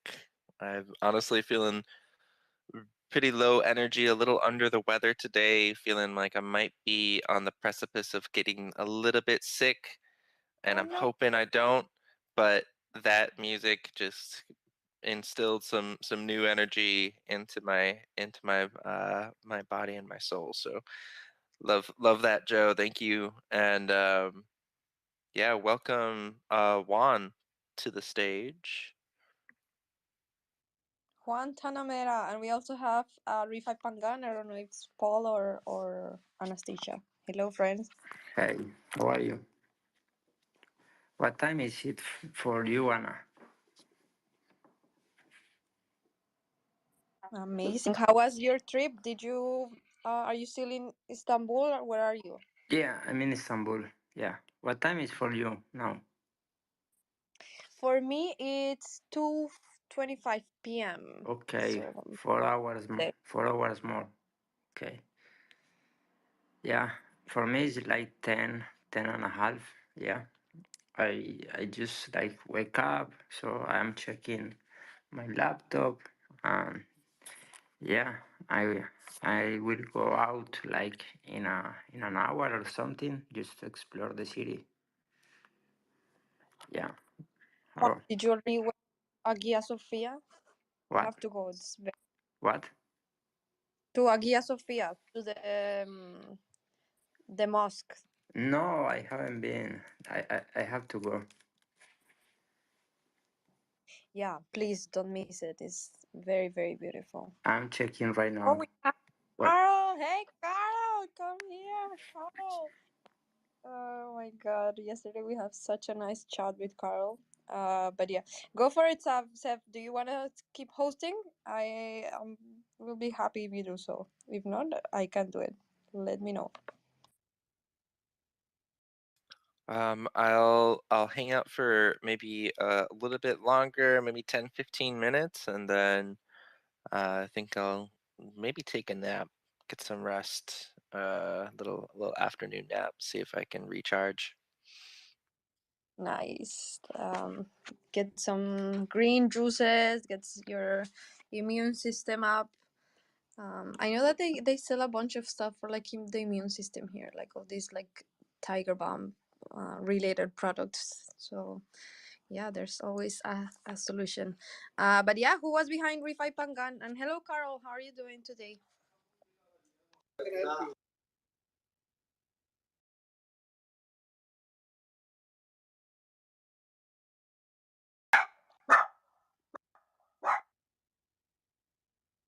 Sorry, that was Frida. She's very, very vocal today. Ven, Hello, Frida. Frida. Hello, Anna. Did you mention Rifai Pangan? I was leaving the nosy location. Yeah, I just saw you guys previously with your hand up, so I. Yes. Yeah, I was gonna share real quick the NFT contest that we have, because I see a lot of people already voted, and we posted from the free accounts the contest from Refi Pangan. If you like the post and repost it and comment the link with your contribution to Web3 community and education round, you are the part of the contest. We will announce the winners after the GG19 is last day is finished. And yeah, let's hope we can win some NFTs. You can do the same on the Green Pill Pangan account and Ecosynthesis 6 account, but then you will have to vote in Green Pill Net round and in Climate round accordingly. And also we get this special present from Rod Lunko. Yeah, he might say a word about it. Please, Rod, say what present you prepared. Actually, I just want to let everyone know that on 29th of November, Refi Pangan, Paul, Stacia organizes the event, and I'm almost sure that everyone who will have Refi Pangan NFT would be highlighted on the event as Pangan supporters. I do not know if it's the case, but I'm sure there'll be a lot of discussions about Pangan NFT offline. So that's an opportunity for all the global projects to actually get some attention from the local Web3 region Pangan community. Back to you, Anastasia. Thank you for this addition. I was going to continue to the event because that's my mission today, actually, to confirm everything and finish the flyer. We got the biggest DJ that I could think about is Peter G. Peter G is very known in Pangan community, and he's going to play in our party. I'm very excited.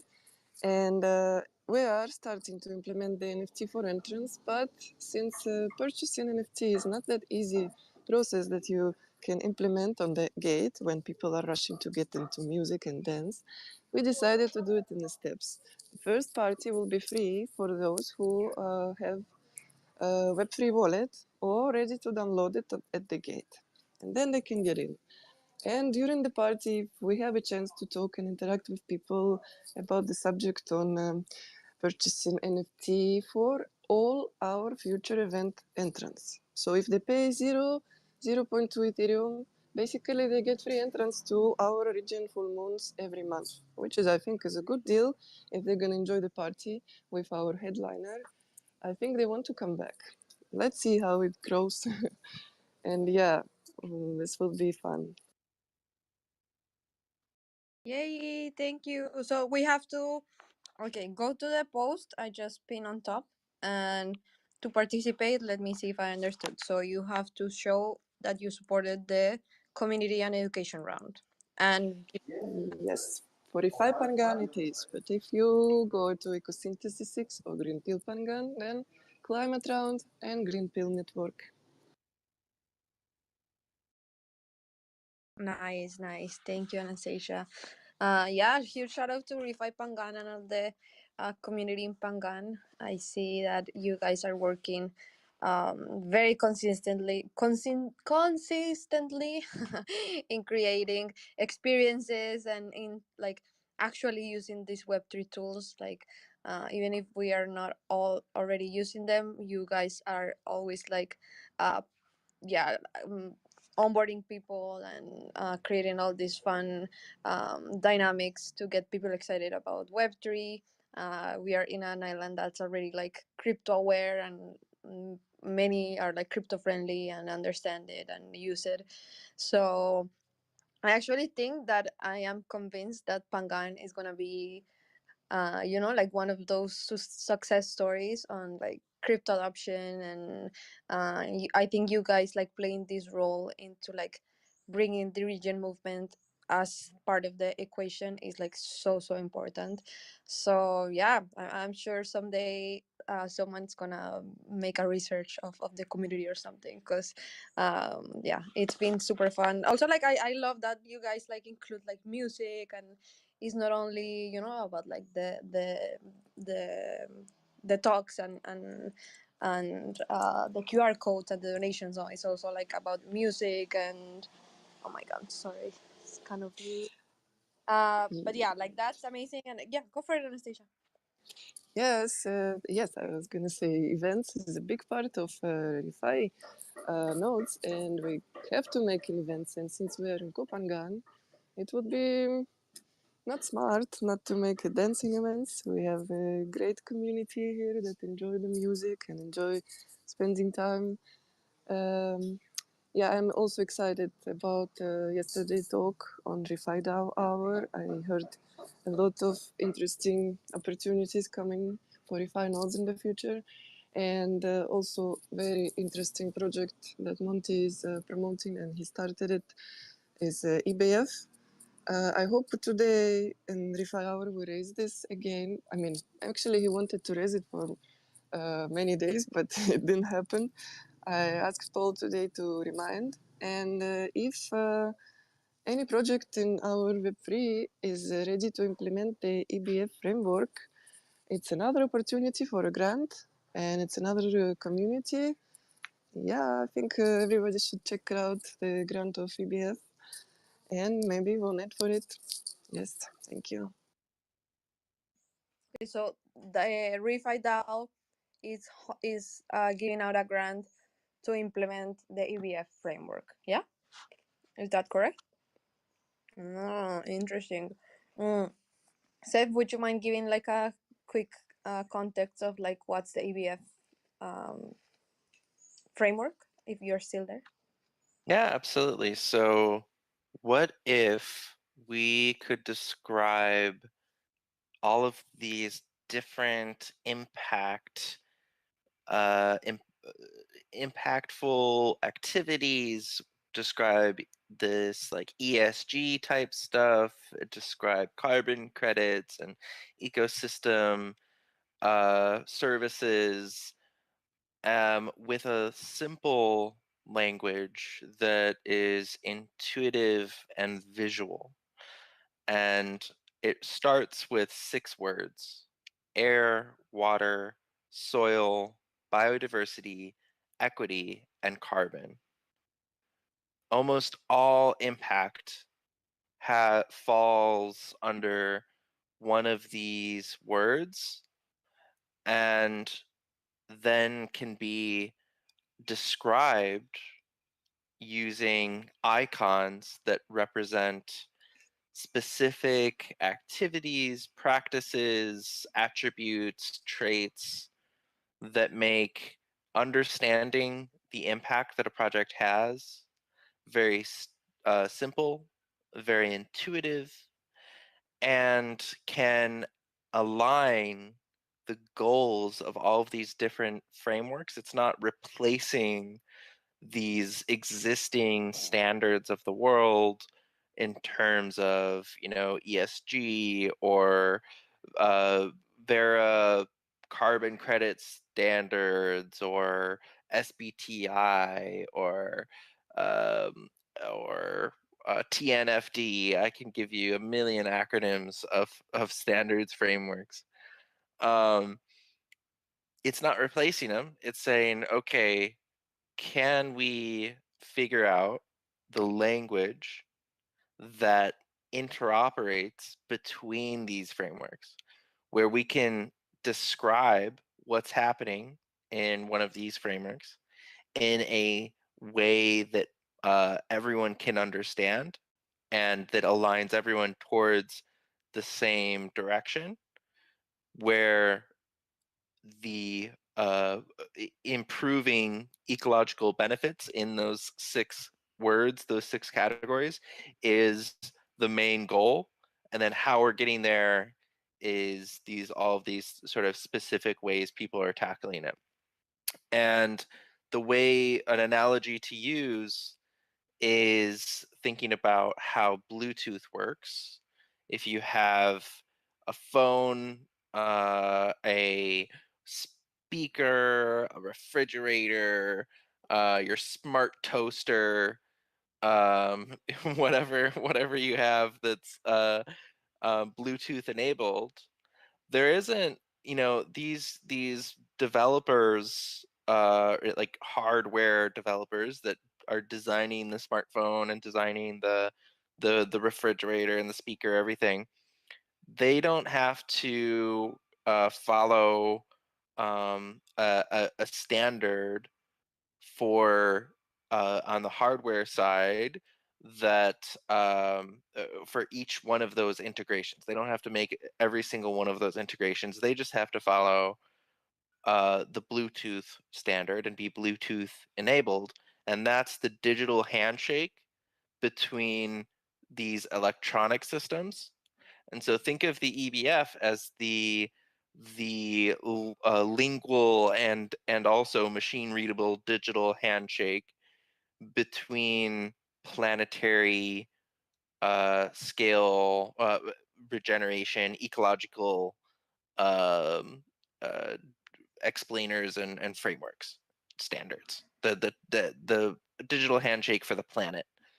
Um, that is, in a nutshell, what EBF is, and what I'm excited about it is to um, start to think about how, especially at like landscape levels and bioregional scales, describing the health of a bioregion in terms of EBF, and then setting clear targets for that bioregion.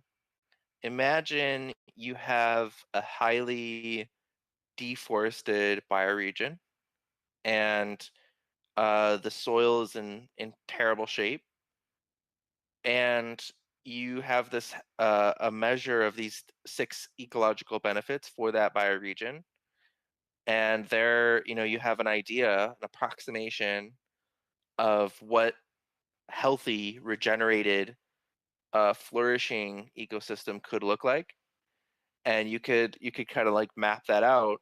Like soil is down at 22% of what it could be in this bioregion, and then if you have projects that are making an impact in that bioregion, that are directly contributing to the health of soils, producing and originating ecological assets that are representations and quantifications of that impact, then you could actually map out and say, all right, it's going to take this many eco credits to get the soil health of this landscape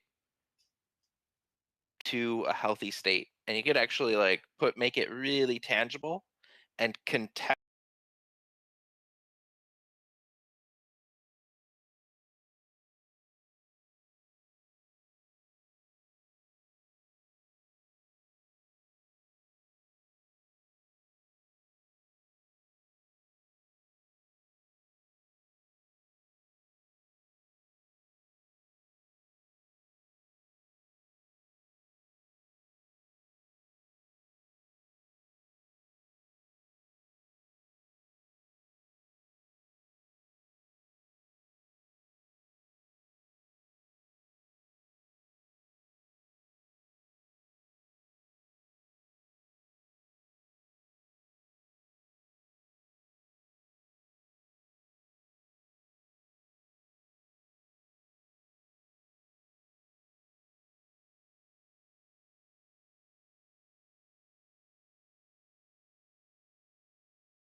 Holy words on my tongue, flower fields where I'm running. You are the answer I crave, every path and I take, glowing with silver linings, and I say,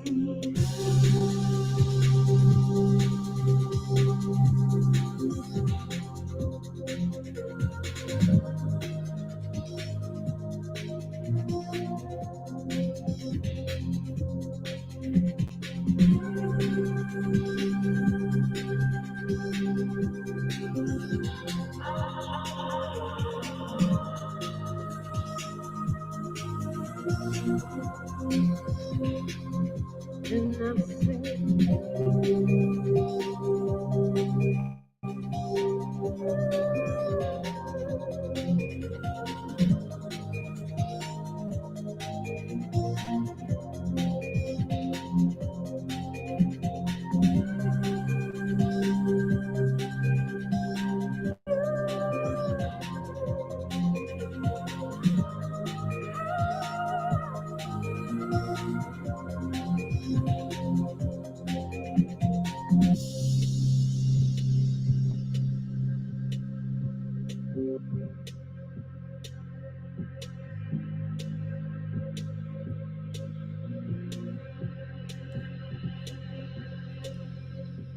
you are the song in my lungs, holy words on my tongue, flower fields where I'm running. You are the answer I crave. Every path that I take, flowing with silver linings, and I sing. You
Hey Jerry, GM.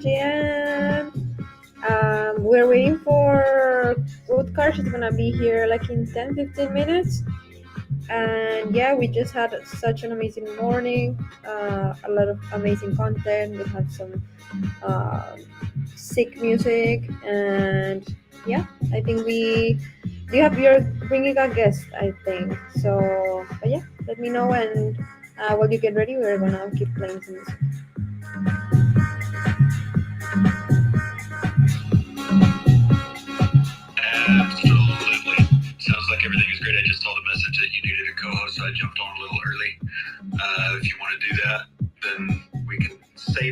in case. Yeah, thank you. Nice. Thank you, Jerry. No, I'll finish preparing myself now that we've got that sorted. Yeah, no worries. Thank you. Right.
Hey, Hamar, friend, Hamar social lab friend. How are you doing? Hello, I'm good, I'm good. Nice. Super nice to be back. Yeah, nice to have you. So, we're playing some music while Jerry's time starts. But yeah, come join us for some chatting. We'd love to hear what you're doing with your grant. But yeah, we'll start in like 7 minutes, the conversation again. Cool, But yeah, cool, sit back. cool. No worries. I'm anyway loving the music you're playing. Oh, thank you, thank you. If you like this artist, his name is Elkley Klein. Kind of confusing What's his name? Elkley Klein. If you go to the, have you seen? Clay. Yeah, have you seen our live stream, the video live stream? No. Yeah. Yeah. On Twitter only. Yeah, so if you go there, like I have written like playing now, and there you can see his name because it's kind of confusing to spell his name. Oh, right. I can see. L.K. Clay. Yeah. Oh, right. Yeah, he's Oh, very nice, one of my favorites. And also at the end of the round, I always create like a playlist with all the music we played. So yeah, I will share that with you too. But yeah, let's keep enjoying, and Jerry will be here in a few minutes. Okay? Okay. Yeah. Thank you, friend. Let's grow. Let's go.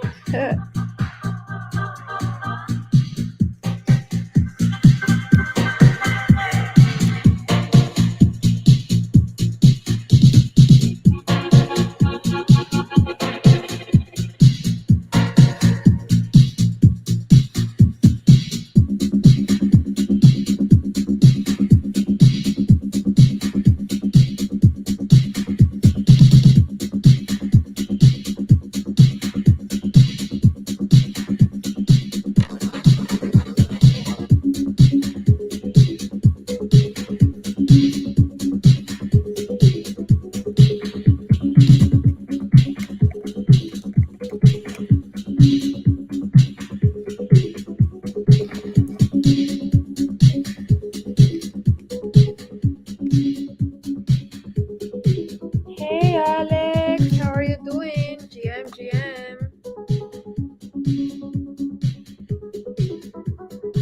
Good morning. I'm retweet the space, put my likes, and listen beautiful music, and I'm ready to talk a bit with you to sharing my thoughts. Nice. I'm here. Hello, good morning. Nice. Hey, Alex. Oh, yeah, it's actually your slot. Then it comes Jerry. That's true. It's your slot. So, yeah, let me know what you want to do, Alex. The room is all yours. If you want to chat, if you want to keep playing music, whatever you prefer, let me know. I would like to chatting. Actually, as I mentioned, I try to onboard my AI communities to the Gitcoin round, and very interesting experience because this round opening for application until to the end. And the question for everyone in the room who knows, like they try to apply, but they have no option. Even they connected and doing Gitcoin passport.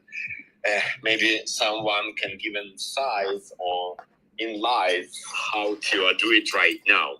If you have a people who would love to participate in GG19 from today. Oh, like if people wanna run like a grant, or if they want to donate. No, they would like to open a grant and be as a project. Okay, got it. But wait, what's the difficulty? The passport or like the platform itself? Actually, they log in into our account to apply form. They connect it wallet. They make it passport. They pretty apply everything in Gitcoin ecosystem. And they in the page where is the open round at the moment for Web3 communities, non-software building about diversity and inclusion. And actually, they see only option 1.8. They have no option to apply. And maybe anyone know if you have a delayed application, how we can do it. I actually don't know. I didn't even knew that like you could apply it like after certain date in this round. But maybe if you ask like in the Telegram group, they are always pretty keen to like solve your issues. I've noticed. Oh, thank you so much. This is a direction at least, yeah, because the people coming. And I would like to ask, how are you doing? Is actually day number 6, if I'm right, guys. Like you inspire me to be attuned all the time and be a pitching to facilitate this idea and the grow the DAO. You're amazing. Really respect. You are be a super supportive here. But how do you feel? You have power. You need to like some breeze or meditation. You know, like a mental health issue is very for me important by what I'm doing and the choice to balance it our life. Yeah, to be a productive but still not give everything by yourself for 15 days and after you need to recover in 3 months. You know, but how do you feel on that? Yeah, that's true. I feel great. Like I honestly have enjoyed it this time like way more than the previous experiments. So if anyone in the audience is not like familiarized with what we have been doing for like a year now, maybe even more, um, we started with the Solar Pong Guild, and we started doing 24/7 audio spaces, but it was just audio spaces. We did not involve any type of video, etc.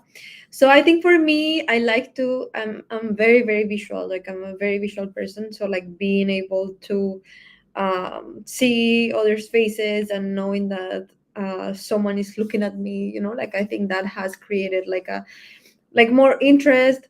I also like I feel like it's very easy to get distracted when you are just listening to a space, like I think you can get to do other things, so you start like I don't know, cleaning the house and multitasking, which yeah, probably is not the best way to focus on something.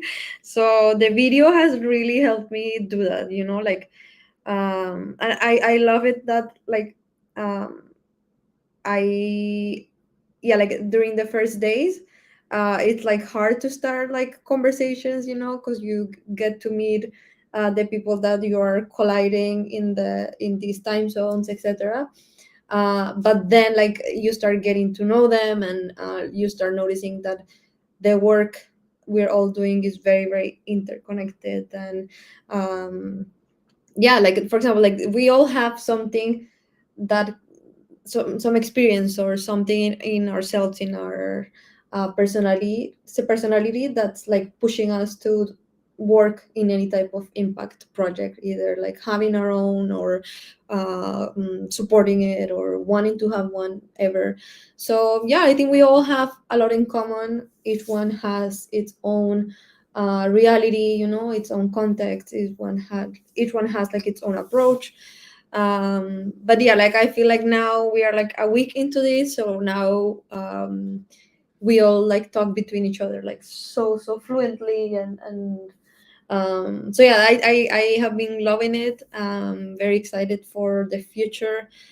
And yeah, also like Alex, if you want to start joining the DAO, let me know so we can yeah, like we are figuring out how to do the onboarding.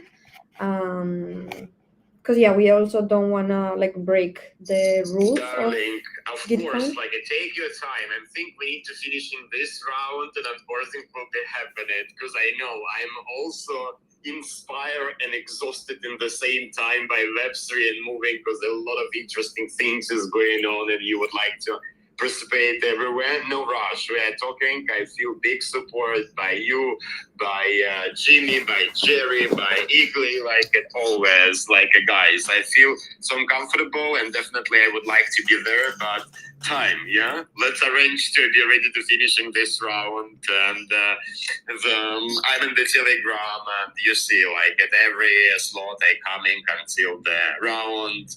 I will contributing by myself, supporting by post and try to be more and more involved, but switching, you know, like this is something special. It's a Gitcoin round, and I'm learning is my second time by choice, and I'm learning that it's supposed to be a special slot in your calendars that you need to be fully involved in this because I try to switch and participate more, but it's a bit hard. But yeah, every day I will be added more and more. So cool. I would like to know how is with Crocodile is going and how this round for you and any feedbacks, maybe interesting project, maybe you are as a hosting this radio and working full time. You're met any like human rights projects that will be related with a choice and co-creation. Catch up.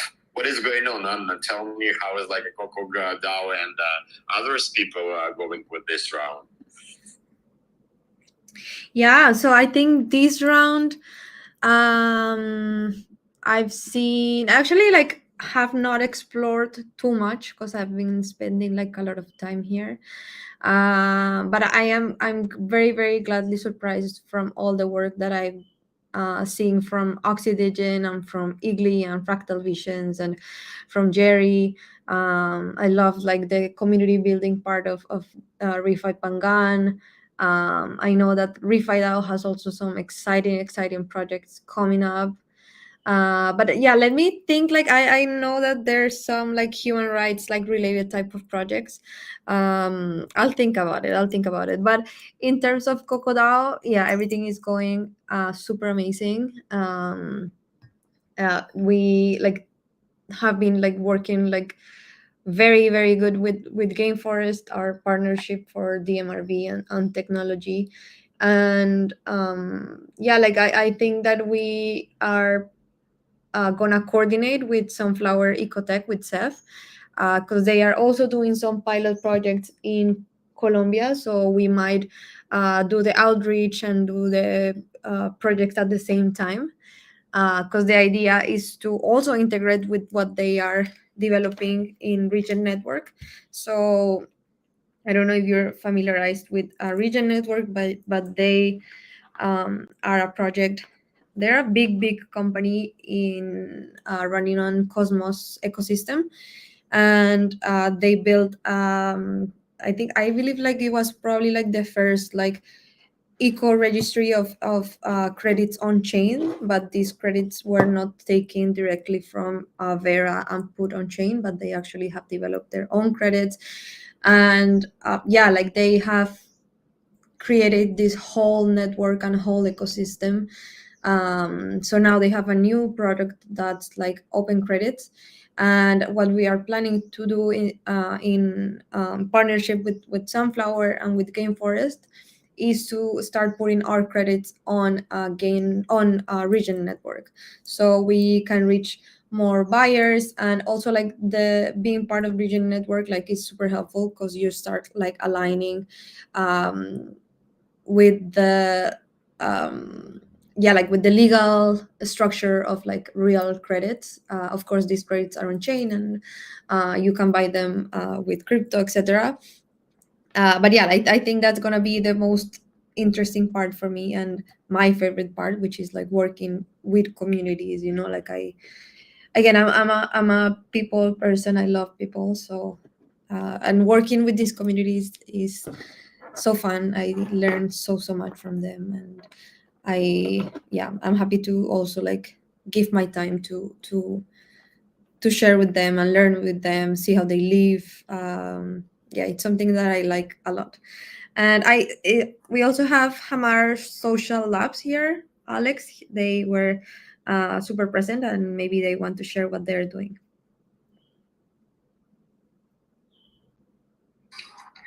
Thanks so much. Thanks so much for the introduction. It's always been, it's always a super delightful experience to listen to all the grantees and all the supporters. I mean, the best part for me is listening. Thanks so Really much. love the Thanks so much for the energy you all introduction. put in, and It's always been, all the efforts you're it's always a building, super delightful efforts you're experience to making in your own listen to all geographies. the grantees and all the supporters. My I name mean, is Kundan. the best part for I'm me from is listening. India. I really love the I work energy with you all put I work in, and with all the rural efforts and you're tribal building, communities here, and efforts you're making in uh, your own also geographies. with the grassroots non-profits. My name is So Kundan. I started as a I'm volunteer from 5 years back, India. I and I work used with to I give work all this with design and technology help to rural and these tribal communities grassroots here, and non-profits, and uh, also with the grassroots in the non-profits. time, So I started as as a time. volunteer 5 years back, and I used to give all this design and technology help to Am these I grassroots ragging, guys? No, non-profits. I think he closed his And mic. Kundan, I think you Just closed your mic. Oh, in the you're time, back. sorry. as time So yeah, while volunteering for these non-profits, what I found out is that Am I ragging, there's a guys? great No, I think he need closed for his mic. funds. Also, Kundan, I our think just you closed current, your mic. Oh, yeah. I Oh, would say our sorry, sorry. current government, So yeah, the current while our current volunteering rules for these regarding the non-profits, foreign what I found contributions out to non-profits is that is amended, there's and a it's great very hard a for need for grassroots funds. non-profits to raise funds Also these our days. current Uh, I would say our current Non-profits are government, being banned our current without rules notices, regarding the and these foreign contributions non-profits to are the non-profits closest is entity, amended, and it's to very hard for these grassroots vulnerable non-profits communities, to and these raise funds these communities are days. women farmer uh, communities, these are tribal Non-profits are communities, being forest banned dwellers, without notices, maoist affected and these communities, non-profits and these communities, uh, are the they closest are entity they are to disconnected these with the government, vulnerable communities, and and these now the communities are grassroots women non-profits can farmer also not communities, help these are them. tribal communities, So forest all these dwellers, challenges came across, Maoist affected communities, our and these group. So communities, I work with some of the they are friends. disconnected We are a with the government, diverse and team, now the and grassroots what non-profits we can also decided not is help them. let's volunteer our So time. all these Let's challenges came volunteer our across professional skills to them. We kind of our group. So I work with some of the started designing friends. their We are a posters, making their diverse social team, media handle, and what writing their we annual decided report, and is all this, let's I volunteer would our say, time. small Let's contributions, volunteer our professional from skills to our them. time and We kind skills, of we started designing their made some of the posters, fundraising making their pitches, and social media also handle, fundraised writing for their some annual of these report, and all nonprofits. this, Now, what I would I say, small find and what contributions, I truly believe is this from our time and onboarding them skills. on Web3 and building the We capacity around Web3 made some of the is fundraising the pitches and is the also ask, because fundraised for Web3 some as of a these community, nonprofits. and Now, especially what the I Gitcoin find and what I community, truly the believe is community this: we onboarding the them on refi Web3 community, we and building believe their in the same capacity around vision. Our Web3 intentions are clear. is the We are pro is the community, ask, pro people, because Web3 as a uh, community, and and that's why especially the our Gitcoin project Hammer Social community, Labs, the we are community trying to onboard these grassroots the nonprofits, refi community, build their we capacity believe around in the same Web3, and vision. also, Our intentions are you know, clear. uh, bring We a are sustainable pro funding, community, pro maybe, people, you know, uh, in and 1 or 2 years that's why our project coming. Hammer Social Labs, we are Yeah, trying to and onboard these energy, grassroots nonprofits, just build so their much capacity energy here, around and Web3, and it also, allows us to push bring a ourselves, sustainable funding, uh, maybe, talk to them, in one talk or two with years other coming. grantees, and learn from Yeah, them. So and yeah, energy, much love. just so much Completely energy here, and agree. Thank you for it allows sharing. us to Definitely, this is push like an ourselves, increased special energy by talk to Gitcoin them, because it's hard time, and I talk will with have a couple of questions other for grantees, you. Sorry, and but it's learn hard from them. time So to yeah, to much facilitate love this culture because to not all a the lot of interest to kind of demand and onboarding. This is a big question, but definitely when you are together and build your projects and you are see leaders in the room, this is give you more power to move, to continue what you're doing. And my question about your onboarding, how you doing Yeah. onboarding? Maybe we can share knowledge just how we can onboard more people in Web3 and more supporters, and we can apply our experiences that we are building.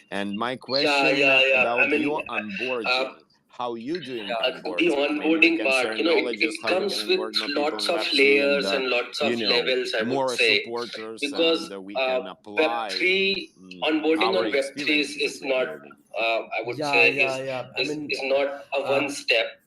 It the involves onboarding and it part, consists it of comes so with many lots steps, of layers and and the lots of steps levels, I would obviously say, starts with because the education. Web3 What onboarding on is Web3 is not, internet?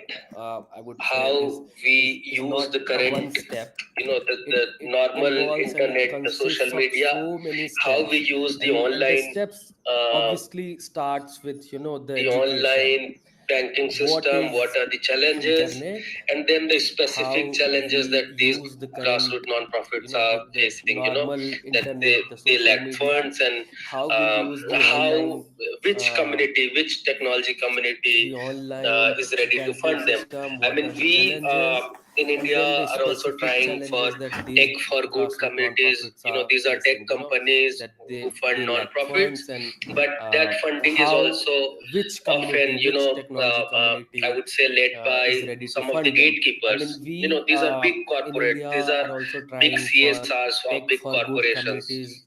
These are tech And companies all these who fund educations and nonprofits, all this, but that I funding is would say, also often, some I would say, believe led by in some of the uh, gatekeepers. uh, you These can are call big this corporate. ideology. These are Some believe in this big ideology, CSRs some of big not. And corporations. also when And all these the educations and all normal these, I people, would normal, say, I would say, some believe uh, you normal, can call this ideology, some believe thing in in this India is ideology, that some crypto not. is And seen also, when currently as as something shady the kind of thing. normal Some money laundering people, is happening. normal, So the I would education is very say, important.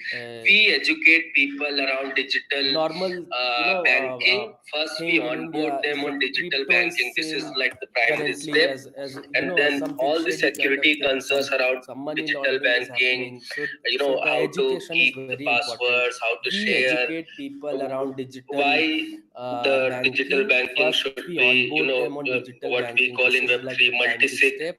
Why And then digital all the banking should be security concerns multi-sig, around and digital banking, little bit of how to keep the passwords, organizational how to development. So share, making sure that why your board meeting the is digital happening, banking you're should making be, sure that you're what writing we call in minutes, Web3 and all this, multi-sig, I would why say, digital banking should be uh, uh, multi-sig.